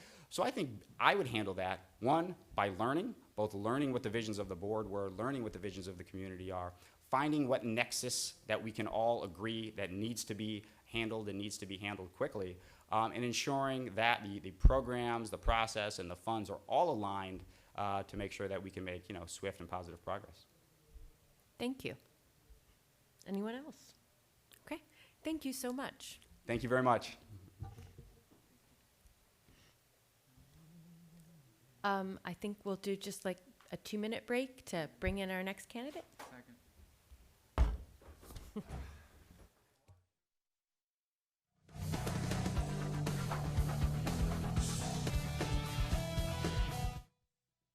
Roll call. Carlson? Here. Vieira? Maniscalco? Here. Citro? Goods? Here? Miranda? Yes. Herzog? Here. We have physical form. Thank you. Thank you again, Council. I would like to introduce you to Allison Justice. Allison is going to come up to the podium and tell you a little bit about herself, and then you can begin the interview process. Thank you. Thank you, Nicole. Good morning, board members, board chair. My name is Allison Justice. I am currently residing on the east coast of Florida, in Palm Beach Gardens, Florida. I was with the West Palm Beach CRA for 8 years as the deputy and interim director. And actually, just to back up a little, I know you see my resume, but I worked for a redevelopment consulting company for 10 years. So we consulted for various CRAs throughout the state. So although a majority of my time was in West Palm Beach, I did spend a lot of time in other CRAs, mainly in South Florida, a little bit in Central Florida, but in the consulting role. I am originally from the Midwest, from the Kansas City area in Kansas, and came to Florida about 26 or 7 years ago. I'll age myself with that, but 20-some years ago. So I've been in Florida most of my adult life.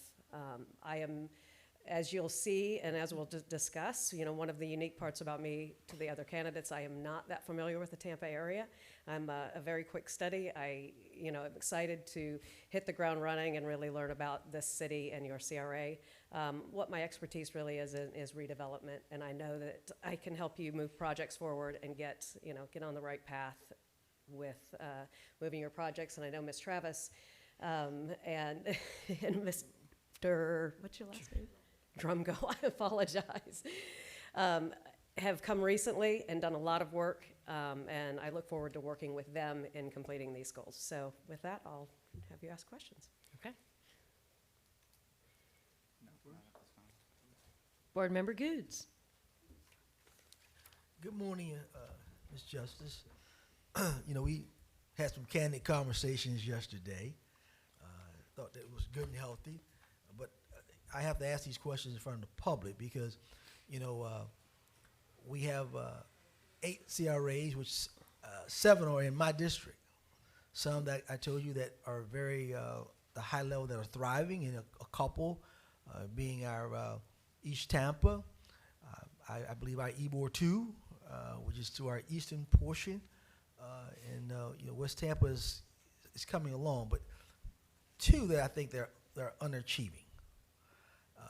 And for the viewers at home and those who are here, since you had extensive background in redevelopment, I'm hungry. Ms. Travis and Mr. Drumgo have come in and start getting things moving. How will you continue that hunger for me for this community? Because they're hungry for action now. So coming in as a new director, what will be the goals to move the train? Thank you for your question, Council Member.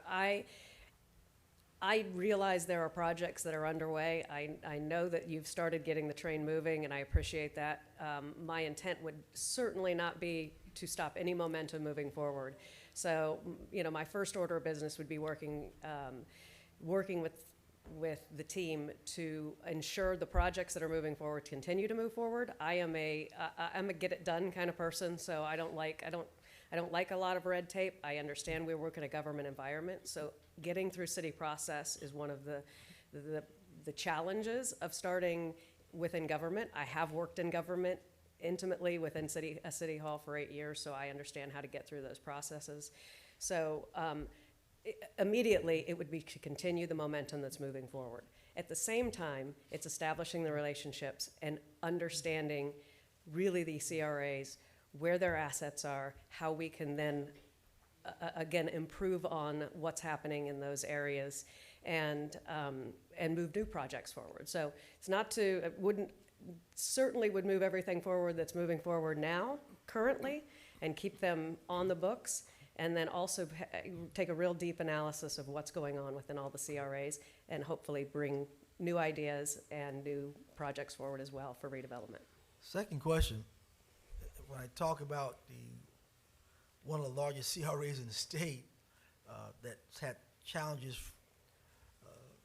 a long time, and you have to understand that this particular CRA is basically African American minority.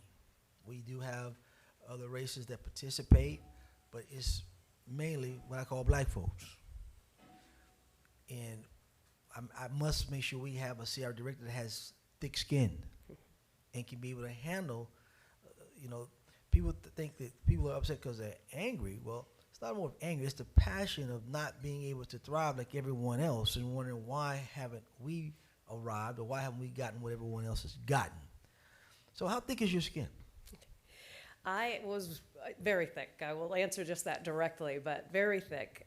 I worked for a CRA The CRA in West Palm Beach has a $50 million budget. We had about $20 million going towards the Black community that hadn't seen redevelopment in 50 years. They hadn't seen redevelopment ever in their lifetime in this area. It's adjacent to downtown. We were lucky that we had funding through the downtown CRA for this area, but it's establishing that level of trust. You don't walk into a CRA, you don't walk into a neighborhood and not have the citizens trust that you're working for them and doing what they want to do. So it's getting to know the people on the ground, getting them to trust you, getting them to understand you're there to actually make projects happen, make their quality of life better. That's what we're here to do. So, you know, I have a lot of experience. I have a lot of experience in working with diverse communities and community meetings. You have to continue the conversation, the getting to know people, and having boots on the ground is the most important thing that I can do at first. Thank you. Board Member Maniscalco? Real quick, in regards to, Councilmember Good said it, almost all the CRAs except Drew Park are in his district. I have Drew Park. So he has a very active district and also a demanding district, and for very good reason.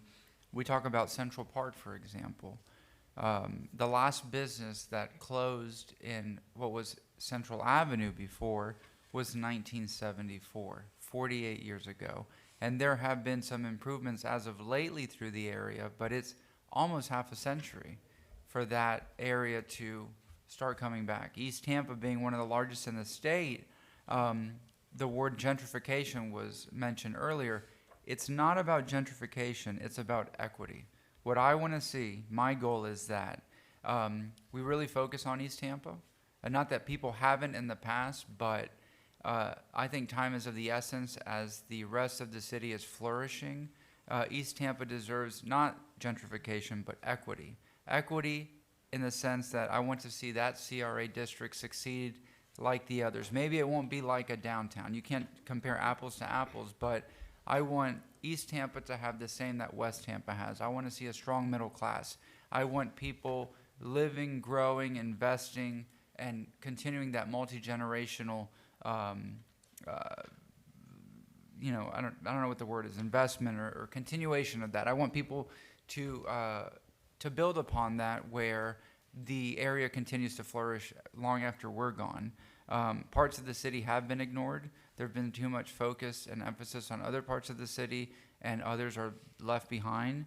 And I think in general, and I'm not speaking on behalf of the community, but people aren't going to wait anymore. We've seen that in the length of our meetings. We've seen that in the heavy discussion on public comment, the involvement of the CAC members, which you will meet this evening at our meet and greet. You'll see the passion that they have, and rightfully so. These are individuals that volunteer their time to serve their community because they want the best, not just for themselves, but for everyone. Because also they see how, again, the rest of the city is advancing and flourishing and enjoying this renaissance that we haven't seen in generations probably, but they want a piece of that action too, and they deserve that. And when you have a CRA that big, you know, it deserves that big of an investment and thought to it. We've talked about strategic action plans that have not been updated and since I was in college. And when I was in college, which was less than 20 years ago, Tampa was a different place. Even 10 years ago, Tampa was a different place. CRA meetings were different 5 years ago. We were done at 10 o'clock, but there's so much to do. And times have changed, and times have changed quickly because Tampa is growing rapidly. But at the same time, we want to lift all boats. You know, they say a rising tide lifts all boats. I want that rising tide, economic rising tide that affects everybody. So we have equity across the board, and everybody wins, and everybody's proud no matter where they live in the city because they're getting the same benefits that everybody else is. Thank you. Board Member Carlson. Yesterday we talked a lot about this, but I'll repeat it again for the public. People who watch CRA meetings know I have concerns about CRAs as a tool in the first place. To me, it's kind of for lazy policymakers, because if you just kept the money in the general fund, you could move it around wherever you want, and if you need the county matching money, you could just create an interlocal agreement. But we have 8 of them, and one of the concerns I have is that the way they're set up, you're limited as to how you can spend the money, but also there's kind of a perverse incentive in that the money comes from property taxes, and so it's funded by big real estate development. It incentivizes big real estate development, and when many cities look at CRAs, they measure the ROI by the amount of TIF money that comes in, or they do a formula where they subsidize private sector commercial development, and then they try to do a formula where they say, well, in 10 years we'll make money. The county didn't use a CRA, but a few years ago they spent $6.25 million subsidizing Bass Pro Shops to move in, and their justification was, well, in 10 years we'll make the money back. The last mayor here did the same thing, spent tens of millions of dollars CRA money subsidizing private sector commercial development. I think it's anti-competitive because it's not fair to subsidize one versus another, but also if you look at the broader city perspective, the best cities in the world don't measure how many condos they get. They don't measure how many new high-rise buildings that come in. They don't measure the new office spaces coming in, unless it's some specialized publication. What they do instead is they measure their economic numbers. And our economic numbers during the biggest economic boom in American history mostly went down. The middle class mostly shrank. The disparities between rich and poor, black and white, men and women got worse compared to other cities. And compared to the main 6 biggest cities in Florida, we came in 5th out of 6th. The regional number, I haven't looked at the local numbers yet, but the regional number just came back that said our numbers for median household income, which is the primary measure for the region, came in below most cities. And we know in looking at it in the past that Tampa was dragging down St. Pete because St. Pete's numbers were better. So I anyway have been desperately looking for ways to try to correct that and move it in the right direction. And the other thing is that CRAs are taking money from one part of the city and investing in another. And I think we have to be good custodians of that money to make sure we're spending it the right way. And if we change the economic numbers overall, make our city more successful, we can talk with honesty about the successes we're having, not what I call the edifice complex, where we say, look at these new buildings and try to distract attention. Instead, we say our economic numbers are better than anybody else's. Compared to cities like Charlotte, Austin, and Atlanta, we went sideways and they went up. We didn't even move at the same direction as they did. So my question is, since CRAs in many cities and in this city in the past are very commercial real estate focused about incentives, what else would you focus on? Sure. And thank you for the question. And as the previous council member pointed out, it's about equity. I mean, and it's equity in your other CRAs and your other communities. We're talking about CRAs, so I'm going to specifically focus on the CRAs.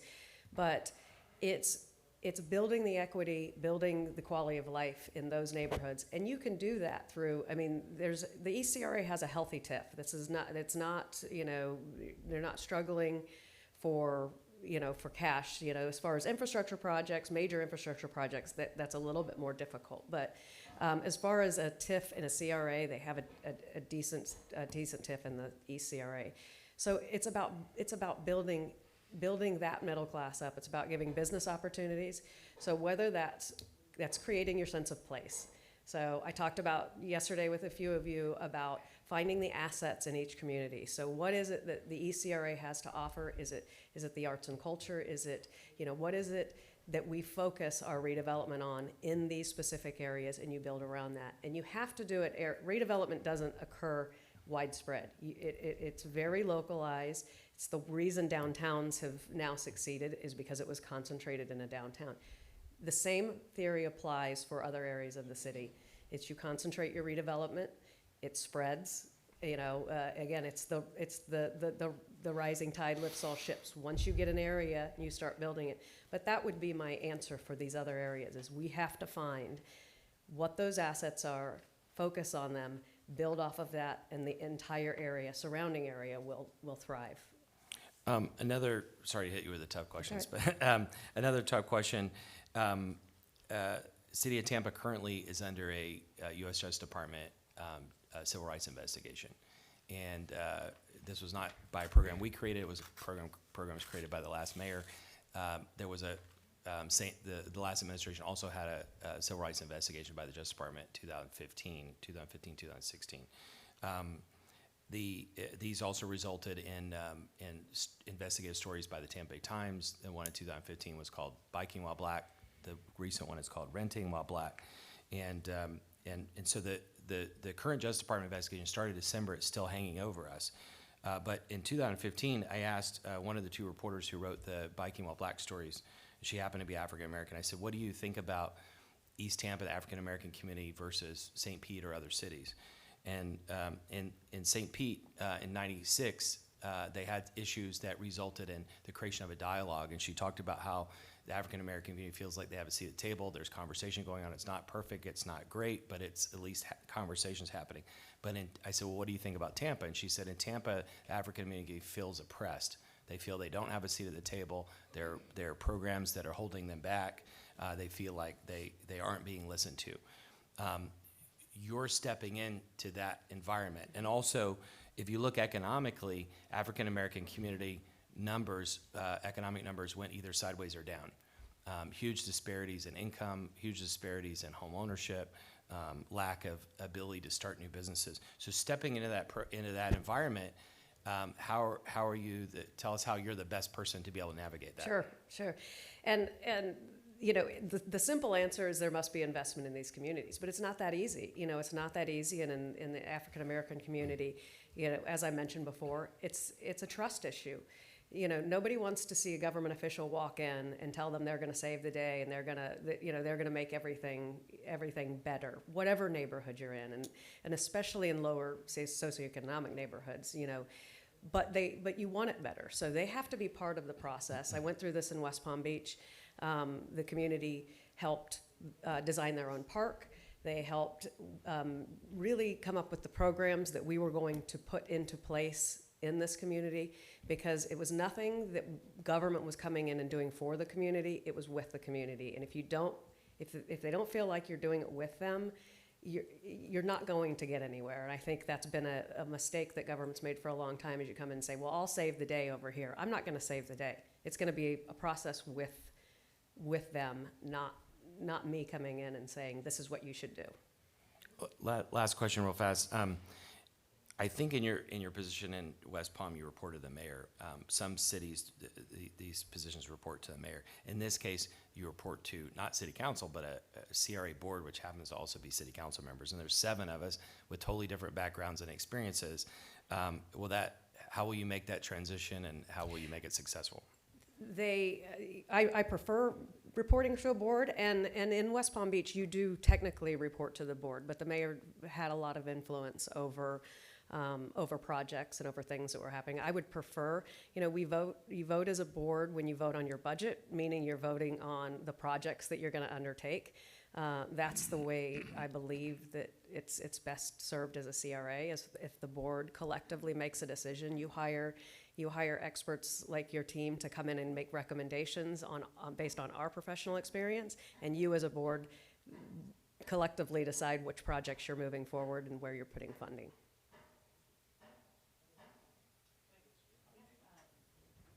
Board Member Vieira. There you go.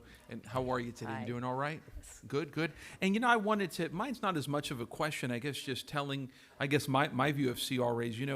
Councilman Carlson said something that I think is very true, but I actually agree with the idea that was put forward maybe on the other side, which is that CRAs do force governments to spend money in a certain place. I actually support that compelled tool, because I don't think governments typically do that. If you leave most governments, they're going to spend money where the money is, where the votes are. So I actually support something that makes governments spend money in a certain place. I represent a district where we have no CRAs, right? I think there's a good argument that maybe some parts of District 7 should, Sulphur Springs, for example, USF, for example. But we also have some wealthier areas, such as New Tampa, including Hunters Green, Tampa Palms. And if somebody were to ask me, do CRAs, especially in blighted communities, which they should be for blighted communities, cause some of these communities, such as South Tampa, Bayshore, Tampa Palms, Hunters Green, to subsidize areas that maybe are more marginalized to an extent? I would go, yes, that is true, and I actually support that, because I'm an FDR guy, right? That's how I think. But I think that for all of us, we take our philosophy, our ideology on CRAs, and we vote according to that. That's, for the most part, that's kind of how I see CRAs, which is a tool to help marginalized communities, as a tool to help blighted communities, but also, like I said, as a compelled tool where government has to do that. Because I think that if left on their own, a lot of local governments will not do that, right?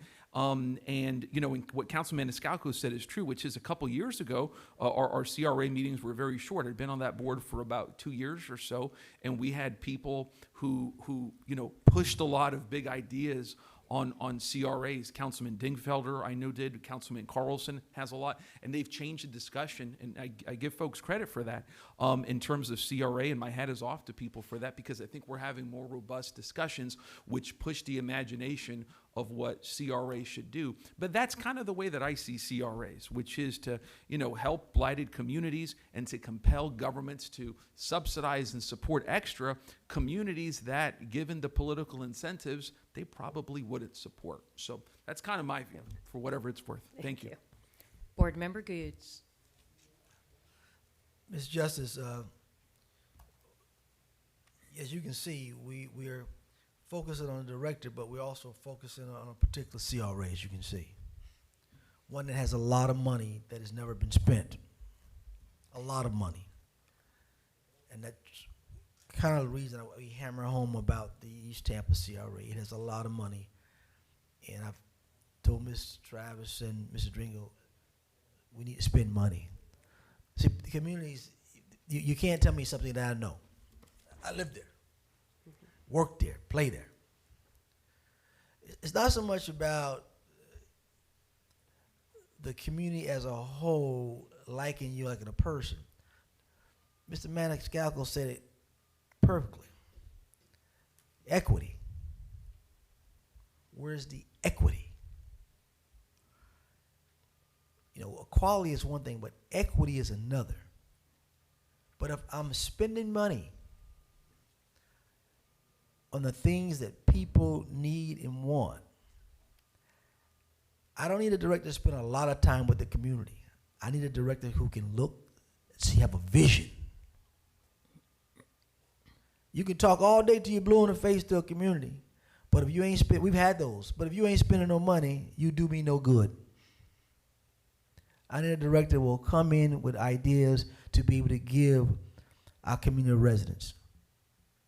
The East Tampa group has reimagined, refocused, because now they don't have Miss Jones or Miss Sally over there who've been good stewards of the community.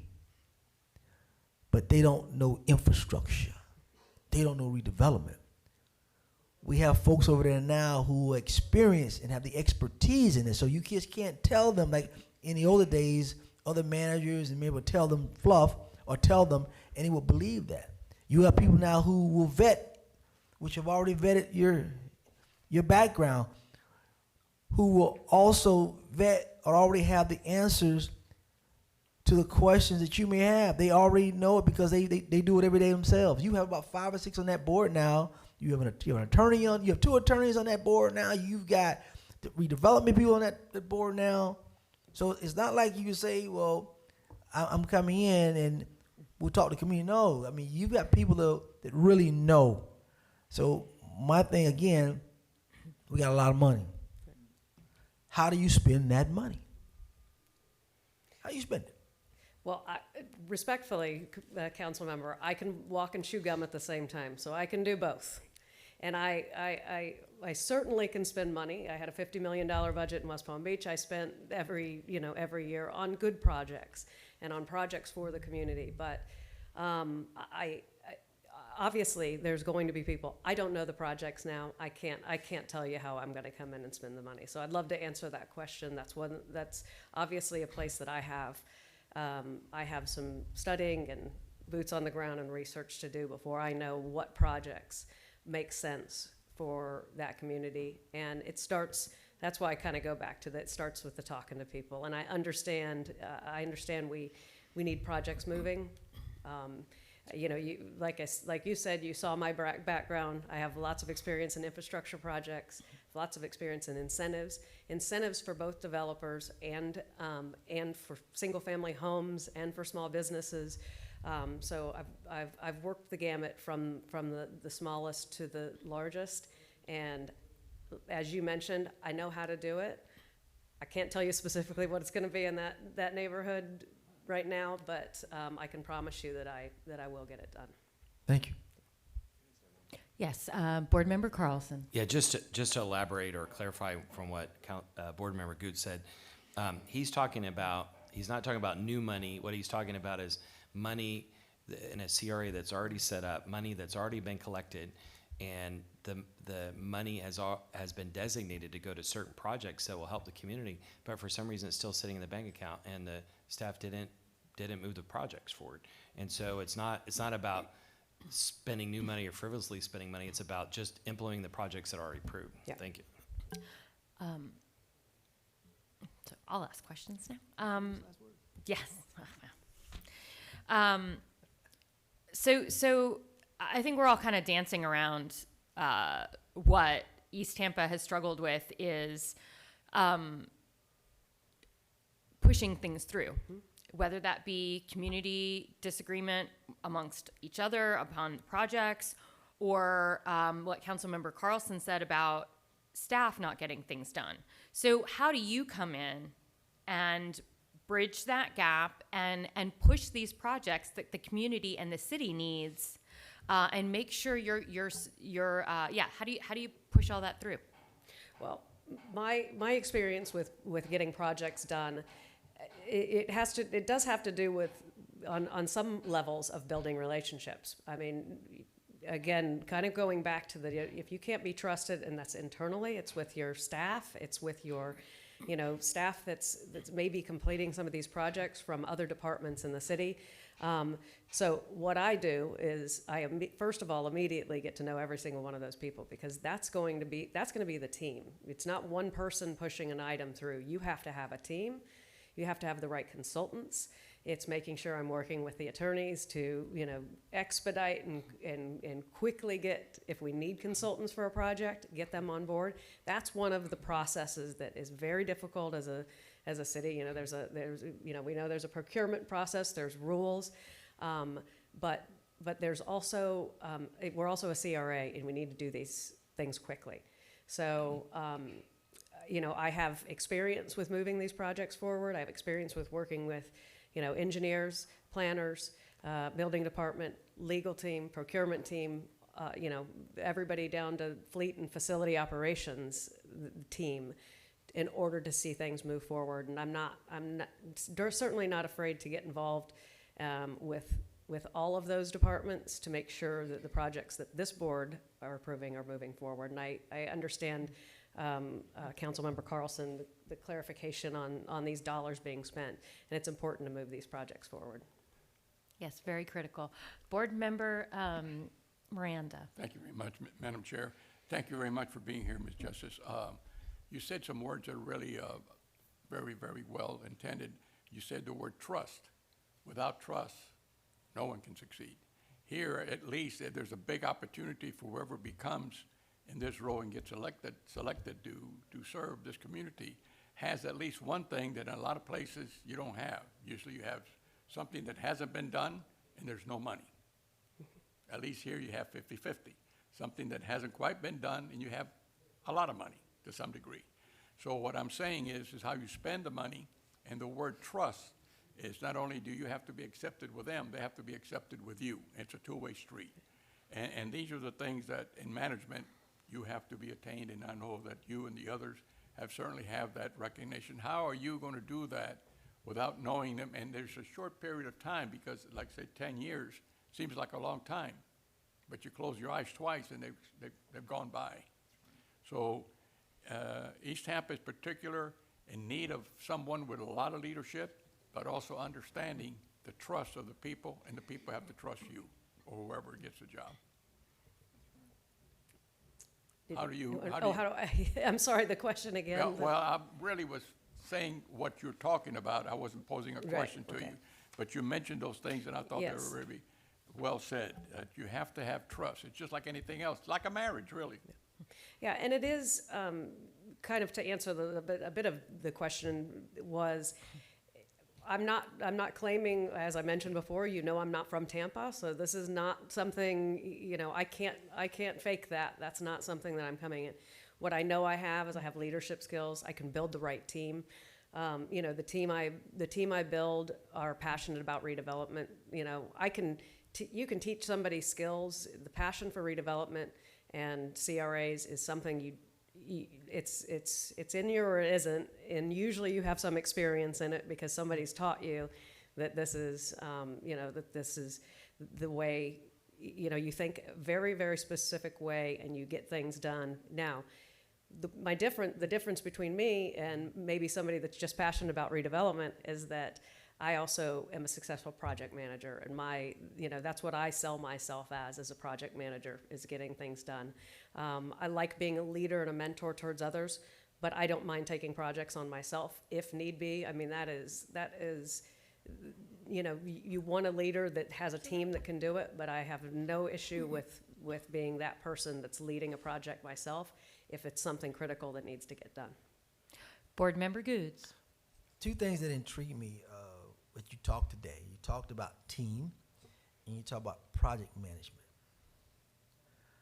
I'm of the firm believer if I had been the director, and not going back with Mr. Drumgo and Ms.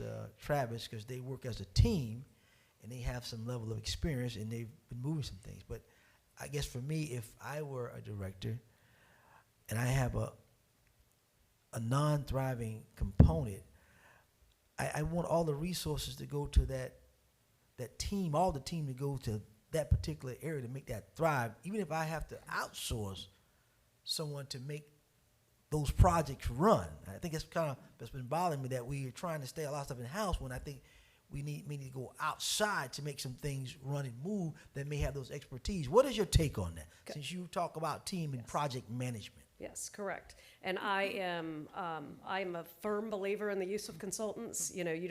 Not everybody that has the skill sets are going to be on staff. You need a few key people that really know how to move projects forward and be the leaders of projects. But your support staff certainly can be consultants. Being in the businesses for the last 10 years, I am familiar with many consultants, from designers to engineering firms to safety analysis. We've worked with consultants that are really experts in their field. So I would bring that knowledge to be able to retain consultants as well. I think it's important. You have to build it's not going to be done by one or two people, and I'm very comfortable working with and leading vendors and consultants.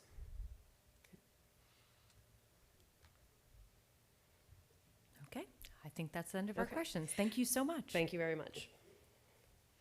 So, 2-minute recess.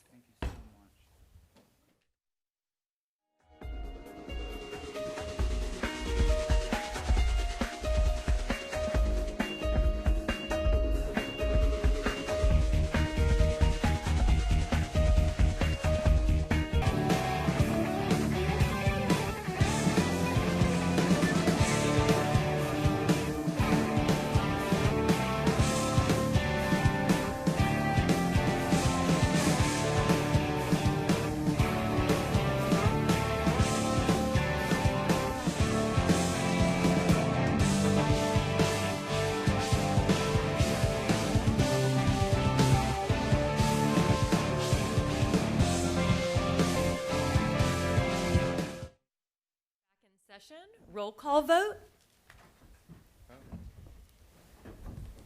Carlson? Here. Vieira? Here. Maniscalco? Here. Citro? Goods? Here. Miranda? Here. Herzog? Here. We have physical quorum. Thank you.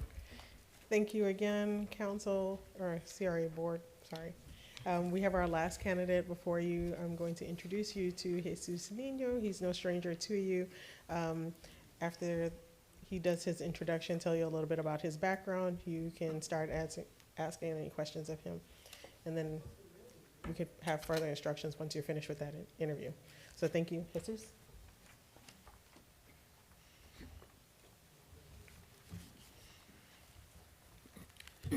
Good morning, board members. Good morning. This is more for the community out there that's watching this. I'm Jesus Nino. I currently work for the city of Tampa, and I am applying for the CRA Director position. Just to tell you a little bit about my background as far as how it relates to this position. My degree is in urban and regional planning, master's degree. It's concentration in economic development and urban policy. Ever since I got out of graduate school, my first position was as a senior planner for City of Largo, doing annexations, very aggressive annexations, by the way, out there on the street, annexing commercial, industrial, residential properties, negotiating agreements.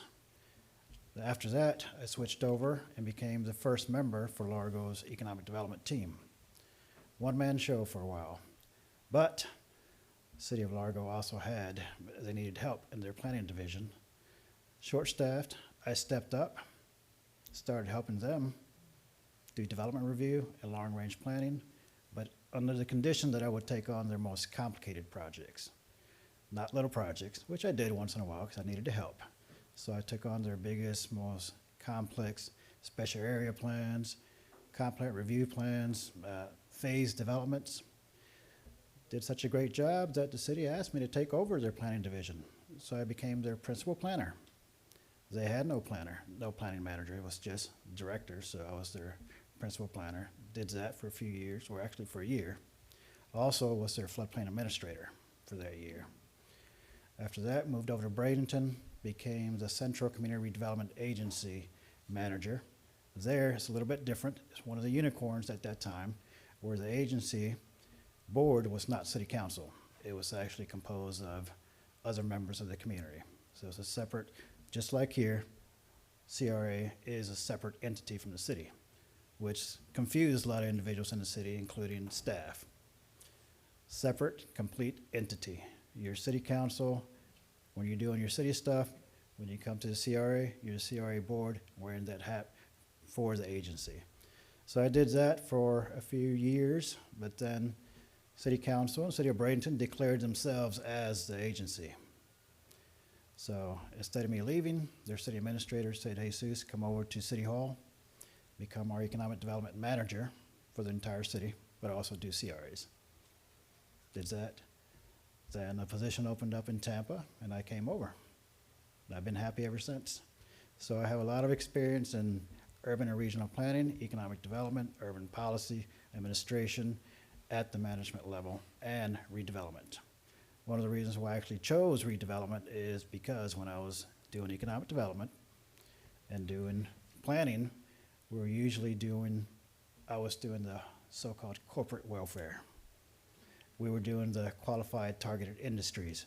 We were going out there, sitting down with the big corporations, the top 500 corporations and so forth, trying to give them incentives to come in. But then I started helping out with redevelopment one day. We were more grassroots. We're down there on the street level, helping out the neighborhood residents, helping those undercapitalized community get access to that piece of the pie. So I switched careers, and I'm here now. I'm open for questions. Thank you. Board Member Goods. Morning, sir. Good Good to morning. see you again. Saw you at the conference with folks there with your West Tampa CRA, and good to see you again this morning. Yeah, I don't have the obvious questions for you. I have the tough questions because you are already here in Tampa. 3 questions. First one, tell me what our problem is with our CRAs from top down. And secondly, how would you correct them and fix them now? We know Ms. Travis has been here a while and has been turning this train around and getting on the right track. So how do you continue to lead that? What are our problems and how can you fix them? Well, first, Elise and Nicole, they are a godsend. They have turned that train. They have steered us in the right direction, and we're getting there. The problems I see is organizational. It's a lack of understanding of what the CRA actually is. They're confusing the city with the CRA. Yes, you're city council, but you're also CRA board of directors. City staff and not CRA staff. City staff needs to understand that the agency is completely separate. It is a separate entity. It's an agency, community redevelopment agency. Need to realize that whenever we undertake projects, initiatives, or whatever that may be, they need to understand that us as staff, we're actually doing work for the CRA. You have your funds, which they need to understand how those funds are used. I don't think there's education out there as far as the city is being educated on what CRAs can and can't do. They need to understand how we are able to use our funds, understand that we have CRP plans, and that's what we do. Has to be in your community redevelopment plan, has to be statutorily correct, has to be in your budget. If it's not in there, we shouldn't be doing it. Now, we have that. We have to be extremely creative within that. So we're not trying to say no, we just need to be creative within what we got. City staff need to understand we're separate. I'm city staff, by the way. As a director, I will be city staff, but we'll be contracted for the CRA. That's the client. That's who tells us what to do with our plans and our statutes. Basically, right now, what I see is that staff is not saying anything bad the way it's composed, the structure. But if I was to become the director, I would clear that table and I would reset that table. The way it's set up right now, the structure in the community redevelopment department is 15 years ago. We need to go evaluate ourselves, what are the needs now, and restructure our department. It needs to have a hard reset, big time. I think Nicole and Elise have recognized that. They haven't really laid out any plans they might have on that to me, but I think there needs to be a complete reset. There needs to be a complete reset as far as how we engage that community. Instead of going out to the community and coming back beat up, why do we keep getting beat up? How about we sit down and figure that out? Bring them to the table, fix it. Have that hard reset completely. Same thing with the board here. Mr. Carlson's passionate to bring up the past. He has legitimate concerns, and I respect him a lot, big time, because I've never seen someone dig into data the way he does. I saw him at the budget meeting, and great job, by the way. But there's legitimate concerns, and we need to put that behind us, learn from it, and just move forward. Mend those relationships with the city, with the community, sit with them, don't be afraid to get out there. And that's what I do. I get out there. I walk the streets. I'll sit down with a homeless individual and conversate. I'll sit down with a developer worth $1 billion and conversate. So I'm comfortable with no matter where I'm at. I just think there needs to be a reset. Just once, when you talk about the reset of the department, how do you reset the department? Are we talking about resetting as far as keep the members? Individuals? We talking about programs? We talking about different CRA? How do we reset that? That's what the reset. Give me that. For what I mean by that, it's not letting go of anybody. We have a talented staff. Right now, that staff is very siloed. For instance, let's say, hopefully nothing ever happens, the Ybor City staff took positions somewhere else or something happened. For someone else to step in there from another department, another division, another area, CRA area, it's almost like starting a new job. We're so siloed, we don't work together that well, and these are talented individuals. That talent needs to be tapped into. And whenever you do that, instead of having a staff meeting where they're sitting there, all right, Jesus, next, okay, let me list you what I'm doing now. A list. No real feedback. Other person's not paying attention. Instead of workshopping what we do together. Reorganize our budgets. Take a little bit of each area and put it in everybody's salary so that whenever we do have problems at East Tampa, West Tampa, we can immediately put together a project team of talented individuals. We need to tap into those talents. Those talents aren't being tapped. Man, imagine waiting for that question all day long. They're just not. These are, I sit down with East Tampa individuals. Hey, man, I didn't know you knew how to do GIS. Same thing with Ybor City. You know how to do all this? For instance, I'm short-staffed. It's just the way the setup is. I'm a workaholic. I work and work and work. I try to work smarter, and I reach out to other city individuals to help me out. But at the same time, as the structure was different, I wouldn't be struggling. Someone else from a different silo, eliminate those, step in immediately to help, quickly. Do you think we need project managers? I don't think we have project managers. Well, In our the CRAs. managers are the project managers. We need to get them well educated. It's what they're supposed to be. Okay. Get them more educated. Make sure everyone is a superstar. Everyone needs to be that leader. If a director left, anyone can step in quickly. Make sure that everyone knows what they're doing, understands statute well, understands their plans well, understands the policies that the board has in place well, and understands pretty much anything that's CRA related. Once you understand all that, you can communicate better to the community. You can get to that yes quicker with the community, and you can be more creative. Big time with the community. So I have a lot of ideas for that. As far as those managers, they're supposed to be the project managers. I think other positions should be restructured a little bit as far as marketing and communication. We have a superstar there, needs to be let loose. So just market what's going on out there. Market our programs, have our dashboards for performance on our websites. Just keep an eye on all our progress for the community right there and then, on apps, on social media, you name it. Website, just data. Give them a lot of data. Give them all the data they got. Be as transparent as possible. Have our budgets right there on the website. Where are we at with our goals for that budget? How much have we spent so far? Just be very transparent. Just give it to them and work with them in constant feedback. One of the other things I do notice, whenever we do studies out there, these consultants, they come in with extraordinary ideas on how to engage that community. And they do engage. The SAP for East Tampa, they had all these ideas. I'm not saying anything good or bad about that SAP. I'm just saying some of the methodologies that were used to engage the community. And once you take those methodologies, instead of just being stuck in that plan, they're shelved away. And staff, Ding, ding, ding, ding, ding. and staff comes back and does same old, same old. We need to do our own personal SWATs, our team SWAT, and just be organic. And that's one of the things, what I mean by reset, is just be organic. What are our needs? Do our own needs assessment, working with that community and administration and the CRA board, which is most important, because CRA board, you are in charge of the agency. Work with you more closely whenever we do talk to you. Make sure there are conversations, not just telling you what we're doing. Get that feedback. Share that feedback with each other and just change. If something's not working, change it. That's what I did when I was in Largo. I changed that staff. When I took over that planning division, it changed. And I was loved for it. The staff might have hated me at first, but once they saw it, I brought out their capacity, their talents, added to their talents.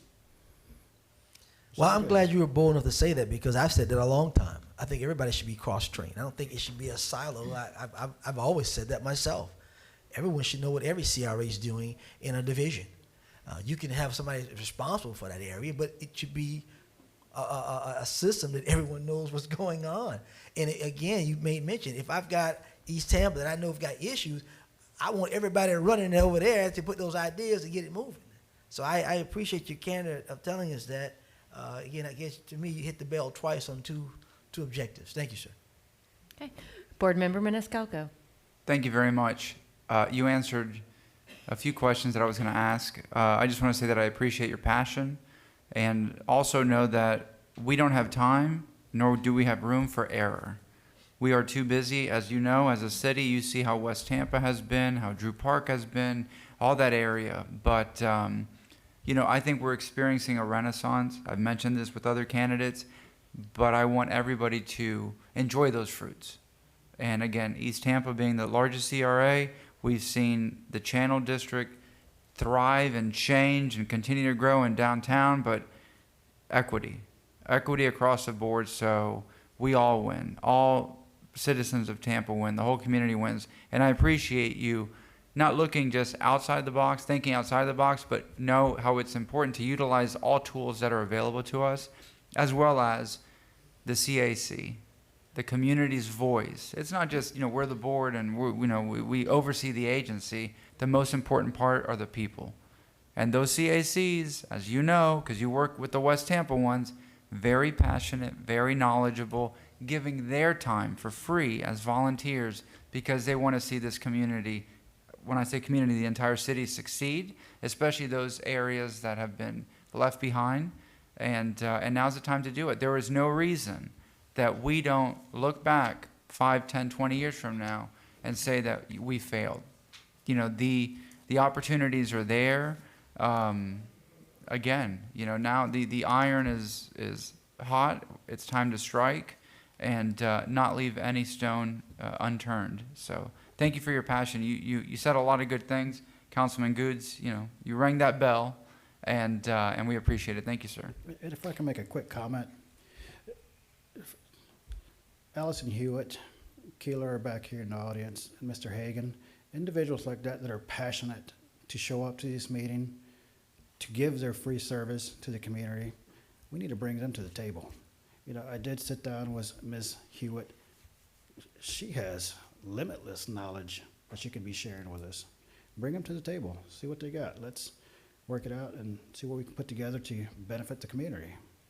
I appreciate that. We can only do and say so much as the board or staff, or we're within the purview of our job and our elected position. But the most important voice here, the most important people, the CACs, those members of the community, because they have, we get a certain perspective, and we live in the community and whatnot, but they see the day to day. They hear the voices of the people. They see where we're lacking, and it's their perspective that is the most valuable and important. And again, their limitless knowledge, because no one sees better than they do. And when we build those community partnerships and bring them to the table where they're not wasting their time, their voices are heard and their ideas are implemented in whatever capacity we're allowed to do, that's the most important thing. And that's what will allow us to succeed. And again, there's no reason why we fail at this point. We can't make excuses for the past and whatnot. It's our time is now, and we have to move forward boldly and with true leadership. Thank you. Board Member Carlson. How can I follow that? Just to clarify a second, you, and for anybody watching, because you're inside and you've been in longer than the other candidates inside, you have a deep understanding of how it's structured right now. Are you, just to push on this a minute, are you recommending that instead of being geographically focused, that the staff would be maybe focus on their expertise, so that if somebody was stronger in marketing or somebody was stronger in real estate, that then maybe they would offer that service across all the districts? Or would you still keep people focused on each of the districts? I'm recommending a hybrid of that. Still have them mostly concentrated in their areas, because he still needs that. The Ybor, the downtown, East Tampa, and so forth, still needs that point of contact. But if we modify those budgets, they'll be able to be part of different teams universally. What do you think, and forget the staff that are there right now, Yes, sir. just what do you think are the top 3 or 4 skills that you need in that department? I need project management, I need leadership in the community, and community engagement. Top 3. So I want to ask kind of 2 different corners of the question that Board Member Goods asked. Yes, sir. About the past, 3.5 years ago, we signed a new agreement with the administration, with the city, and we had high expectations about how things would go. We set some new plans and ideas. And for example, we I think unanimously approved creating a strategic plan for the CRA board. And 3.5 years later, that didn't happen. We said that some of the CRA plans were way out of date and they should be updated. Many of them have not been updated. We a couple years ago, I think unanimously agreed that as much as 30% of the CRA money across the board would be invested in affordable housing. And 2 years later, Elise and I think maybe you and others have been before the CSEs, and they feel blindsided. Like, how could they suddenly come tell us this? They weren't told 2.5 years ago. So could you tell us maybe a little bit more about what happened in the last 3 years that didn't, like, why didn't all these things happen? And then what leadership skills do you have that would help you to correct that? Well, I wasn't here for 3 complete years. I've been here 2 years. One of my recommendations to you is, let's learn from that past, obviously, because it did happen. It is already written in stone in our history books, but we just need to move forward. That's basically my response. And motions, whenever you give a motion, staff needs to follow through, and they need to be held accountable if they don't, because you are the board.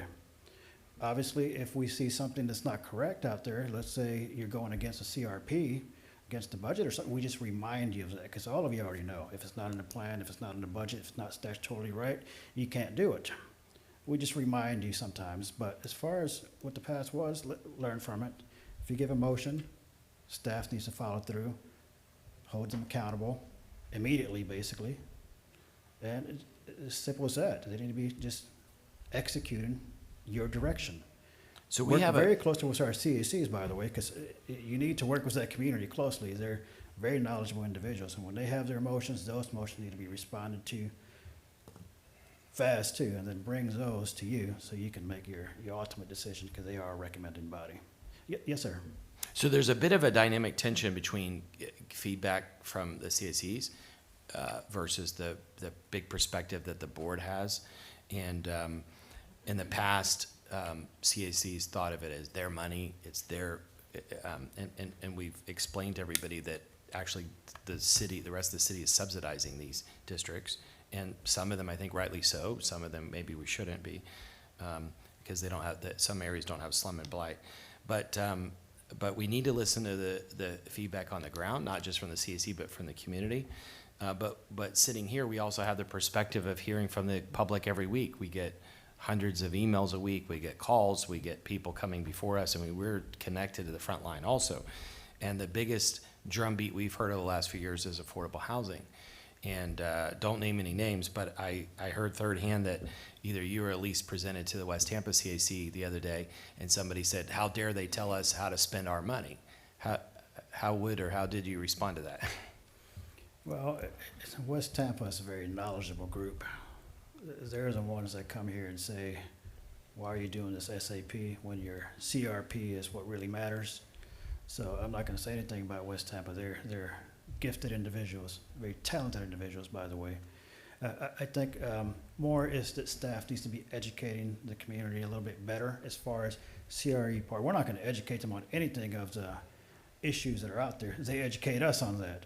But as far as how CRAs work, educate them a little bit more on what their purpose is. Basically, what they're there for. They're there to recommend recommendations to the CRA board. It's more education, us listening to them, because they tell us what the issues are, and they give us ideas. At the end of the day, we bring it to you. You are the board, so you make the decision. But they're still, and I agree with you, the rest of the, because they are a sample of the community. The rest of the community is out there too. We need to listen to everyone, corporate community, small businesses, residents, you name it, nonprofits, whoever's out there, listen as much as possible. It's a negotiation. One last question.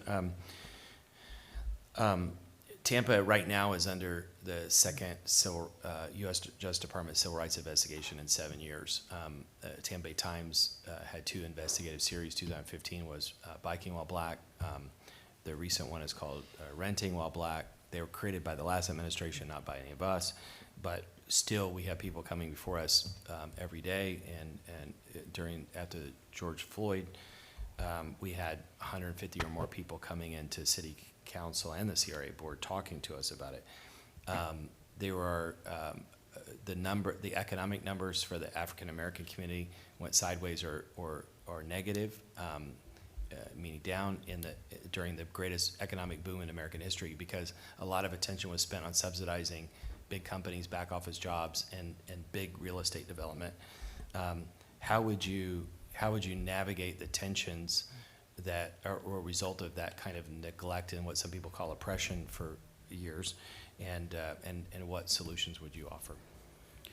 It wasn't really what some people would call, because it was oppression for those distressed communities, African American communities, minority communities. There was oppression for years. That's why they're in the condition they're in now. We're trying to right that. I think one of the biggest ways we do that is through partnerships. We need, yes, we stay in our lane as far as what we do statutorily, but we need to create more partnerships with organizations within those CRAs, nonprofits, faith-based organizations. I'm not saying fund any of them, because you can't do that. You know, we do our thing, but we just need to partner together to build that synergy with the credit unions, with the banks. There's the CRA statute, the other CRA, Community Reinvestment Act. Those banks have to reinvest back into those undercapitalized communities. There's CDFIs, Community Development Financial Institutions. That's what they do. They work in those low, moderate income communities. There's MDIs. They're basically minority depository institutions. I'm not sure how many there are in this area. There's the credit unions. All those different bodies, they provide that access to capital to those communities. And if we bridge those gaps, because I hate to say it, whenever and I'm getting a little off topic here, we'll create a grant. That grant isn't really filling a gap. It's not bridging that gap from distress to success. It's just not. I was very proud of Miss Allison Hewitt when she came out with the whole pre-development cost, because that was helping bridge a gap. We create a facade grant, a vanilla shell that I wrote. It's not bridging any kind of gap. It's just kind of dangling it there for individuals and they can't get to it. Pre-development costs, that's one of the ways to bridge. But yeah, it's partnerships. Partnerships is key. Getting those individuals access to financial resources, access to other resources. We're not going to pay for it. We just bridge those, we just throw our tentacles out there and create all these partnerships to have individuals to be able to have access to all these services. And we do what we do. A lot of it's Band-Aid issues, but some of those true root cause issues, they're still there, big time. We can put a streetscape down all day long, make it look beautiful, might even scatter some of the individuals that businesses complain about, but they're just going somewhere else. Those issues aren't being solved. The crime's still there. Those partnerships help us combat those root issues and just better that community quicker through synergy. I'm not sure if I answered your question, but that's an answer. Board Member Miranda? Thank you very much, Madam Chair. I want to go back to housing. And any city, in my opinion, that is anyway, any city or any neighborhood, if you don't have housing that's way above standard, you will never have development because they're not going to come. They have to, people see with their eyes, and that's what makes somewhere I want to be here, I don't want to be here. So if that 30% is not going into building something all along, and you can't build one house in one block and another house 5 blocks around because you can't see it. It's got to be blocks at a time so people, when they see, wow, it really has changed. You may spend the same amount of money and have 20 houses 4 blocks apart, you can't see it. You got to have concentration, and you got to have things that come to the eye so the mind resonates and says, well, what a change happened here. So what are your plans to get that done?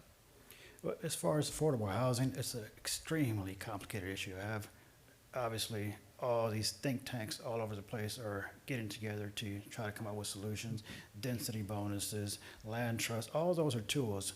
As a CRA, one of the things we can probably start doing again that I noticed that Tampa doesn't do, CRA, is TIF rebates. We don't need to be doing TIF rebates for a hotel, but maybe we do it for an affordable housing project.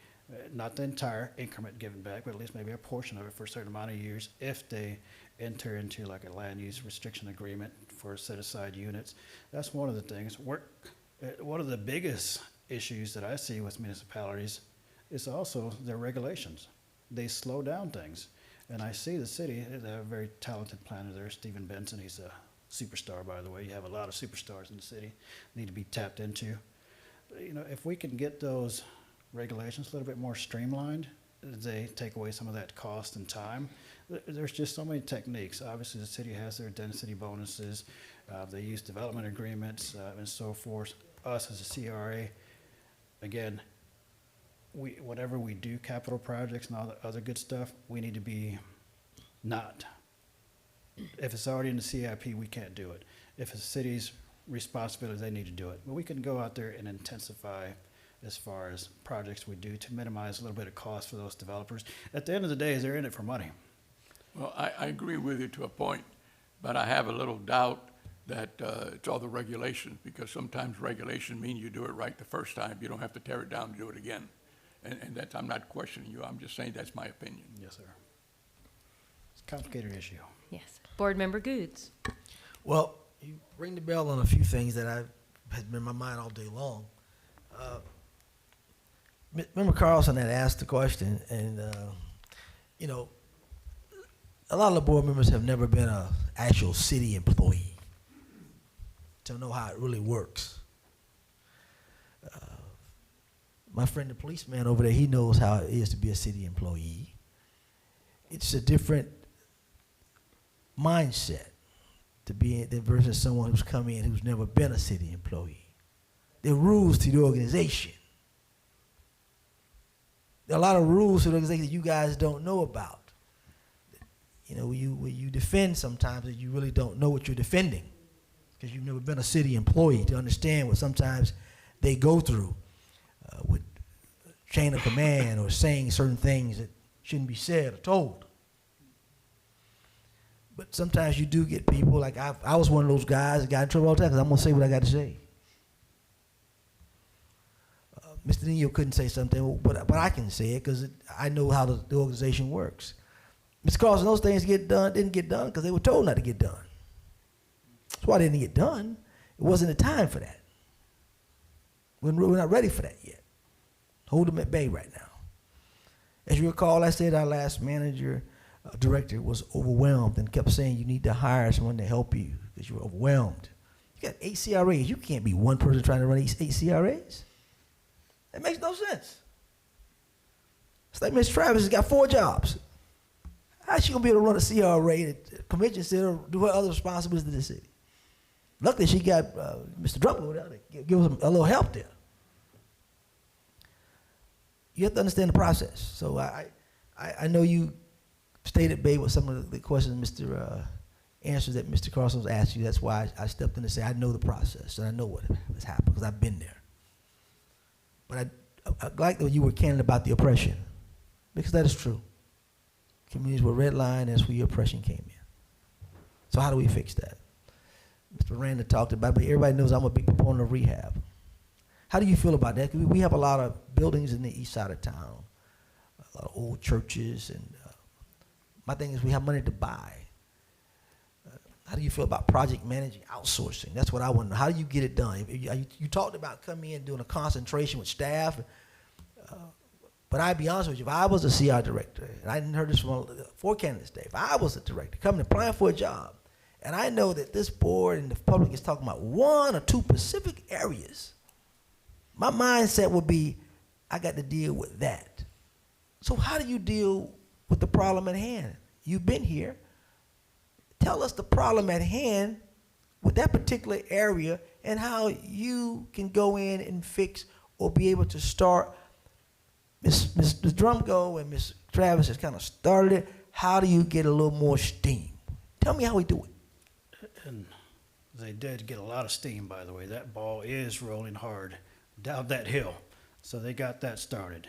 But as far as me, I would try to, and this is what I already do. I try to find the quickest way to get to something. And that's what I do. I try to operate on speed, but also doing things correctly and legally.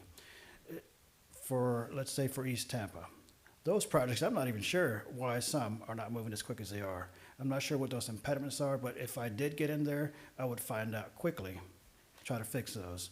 But as far as whatever needs to be done, if we need to hire a consultant to bring in and help to buy those properties, let's do it. If the CRA needs to start being the owner of those properties, let's do it. I'm not sure, I'm not used to having a city own properties for CRA when it's used for TIF funding. I just came from a different world where if the CRA spent that TIF funds, they got bought and put under the ownership of that CRA. And I think most of the CRAs out there do that. That might speed up the process as well. At the end of the day, once these sunset, it's gonna transfer over to the city unless they've been sold to a property owner for some reason. Correct. And I would just try to find those inefficiencies, fix them as quick as possible. I am kind of looking at other models. For instance, I did work for Largo, and I know they started shifting over to a high-performance type organization there, as far as where everybody becomes a leader. Everybody's efficient in skills, and every single time you find some kind of impediment, you fix that quickly. Don't let it linger on. So I'm looking at those type models to bring here, as far as to make sure our organization is moving projects quickly, correctly, in the right way, and whatever impacts they have for the future are extremely minimal, but for the most part, make a big difference out there. Yes, Board Member Carlson. I'm sorry, I just have to follow up, and Jesus is here. You answer very diplomatically, so you could say something or not say something. But Board Member Goods, you just said, rolling back a little bit, you said that staff were told not to implement certain projects. Do you have any evidence of that? Mr. Carlson, I don't need evidence to know how the organization works. Because I will just say that. And let me finish. You asked the questions. I don't have any evidence to that. I just know, being a long-time employee, how the process works. And I see the city employees over here that they put their head down because they know where I'm going. They know how it works. It's just a process within the city of the structure of this, what they call form of government we have. So you're not going to go against the boss. You're not going to say, oh, you've been told, don't you tell. And I've heard people say, we don't tell council that. Now, I have people say, we were told not to tell council that. That's just the way it is, Mr. Carlson. I'm just being upfront. And I'll just say, and I know it's slightly off subject, but there's a lot of evidence or information. We've heard rumors for 3 years. There's a lot of evidence and information that started circulating about how staff looks at city council and how they treat city council. And it's very disturbing. And even I would tell my colleagues, as you start to see any of it, even if you're not a target of it, I hope you'll be disturbed by it, because it's not the professional, collaborative way we should be working. And if there is any evidence of that occurring in the CRA, we should surface it and find out about it.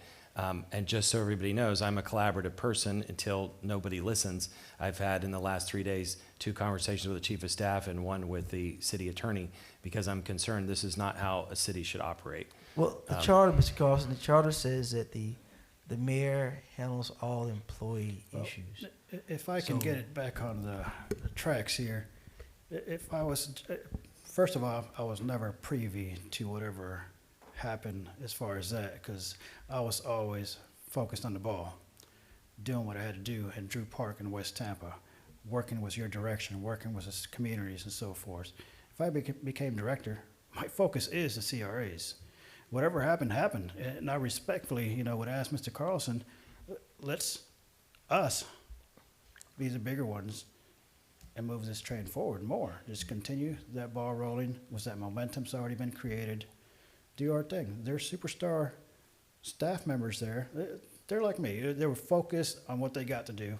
They're not focused on all the politics out there. Yes, we're aware of that kind of stuff, but I was never in any of those conversations. I was just focused on what I got to do. And that's what I would do as a director, focus on how to improve that community, how to work with you, how to mend any relationship I have to. I think just to end that, we have to understand what's happened so that we can try to negotiate not having it happen again. Okay. And I hope that whoever the executive director is, they don't face that. And 2 quick examples: when we had Strat Center in the budget for 6 months, and then suddenly at the end, a wrench got thrown in it.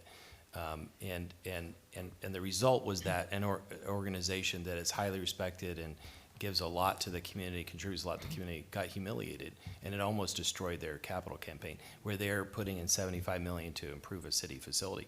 And the other one was the Jackson House, where we put in $1 million, and there was a press conference where we weren't told about it and we weren't invited. And so I think there's a lot of things that we need to change going forward, and hopefully everyone will approach this from a different perspective. Thank you. And if all that happened, it happened. Let's learn from it, move forward. I just want to go back to Councilman Carlson's question about West Tampa a little bit, and what happened with the with that basically edict that we want to spend 30%. So this is an example where you got pushback from the community. How were you able to still communicate that and push things forward and let them know that this was an edict that was coming down? How were you able to do that and basically just let them know that it wasn't going to be different?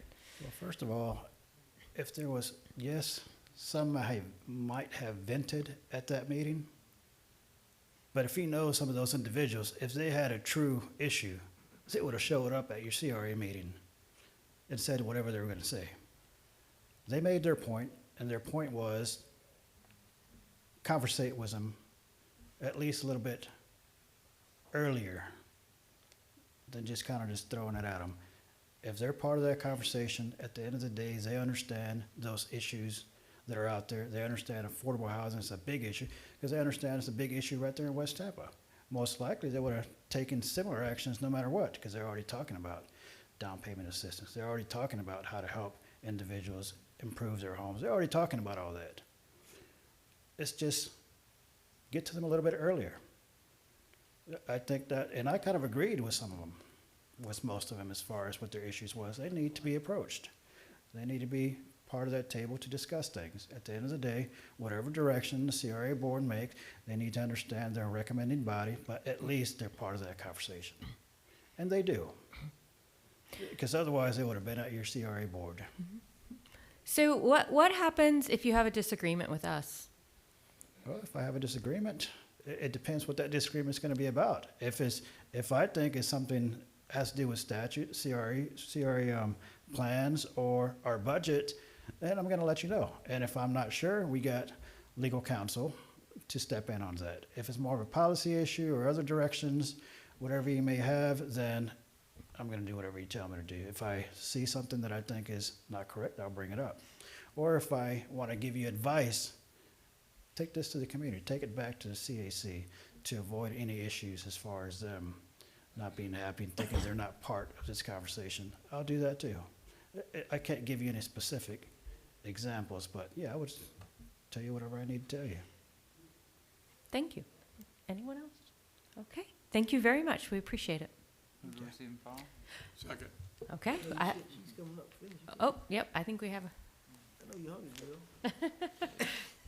How did you know? I know you're hungry and ready to get out. So thank you very much for having the interview this morning. We have the meet and greet this afternoon here at the Convention Center, 6 p.m. to 7:30. There is a parking code for anyone from the public that wants to come. They will not have to pay for that. There will be refreshments. If there are any comments that you would like to provide me offline, would like to talk about it, you can do that. If you need additional information, I'm happy to support you with that. Next week, Wednesday, on October 26th at 9 a.m., here at the Convention Center in this room, we will have the final decision and discussion of your CRA director and how you would like to proceed. Okay. Board Member Goods. That's fine, but I would also like for you've heard the candidates today as well. You'll see them tonight with a meeting with community members. I would like to see you bring back some recommendations as well to this board. So we won't be going back and forth, that you can kind of tell us how you feel or what the direction and so forth. So I would like some direction as far as a recommendation from you and Mr. Drumgo as you work together on this to present to the board as well. Ooh, you trying to put me in the spot. Okay. Board Member Vieira. Thank you very much. Just for the sake of disclosure, on the 26th, that apparently wasn't put on my calendar, and then I set a mediation that is now court-ordered that day. So let me ask you, at the 26th, are we going to be voting on that day? That's correct. The Okay. board will vote on whatever direction, whether it's a specific candidate, whether you want to move forward with it or redo a recruitment process, whatever your direction is. I just need that feedback from you. I am happy to talk to you offline. And that's what I would. I know about your conflict, and I'm happy to talk to you offline and bring that feedback. to the council. Some of the things that you heard in the discussions today, I want to remind you that November, we're bringing back the 30% recommendation from each of the CRA districts on how they are going to be used for affordable housing. In December, I am bringing back to you a recommendation on staffing. So those are things that, keep that in your mind, that that's coming, and you don't necessarily have to make a decision on your CRA director specific to the staffing levels, because we'll have a broader discussion on staffing and direction, and some of that cross collaboration that was mentioned today. And if I may? Yes, of course. Thank you. And I mean, I'll talk to you on two issues, which is number one, the candidate that I think is the best, as well as my thoughts on seeking more candidates, which I would very likely disapprove of. So there you Okay. go. Thank you. Okay. Second. Okay, we have a motion by Board Member Maniscalco, seconded by Board Member Miranda. All in favor? Aye. Aye. Okay, we Thank are you. adjourned.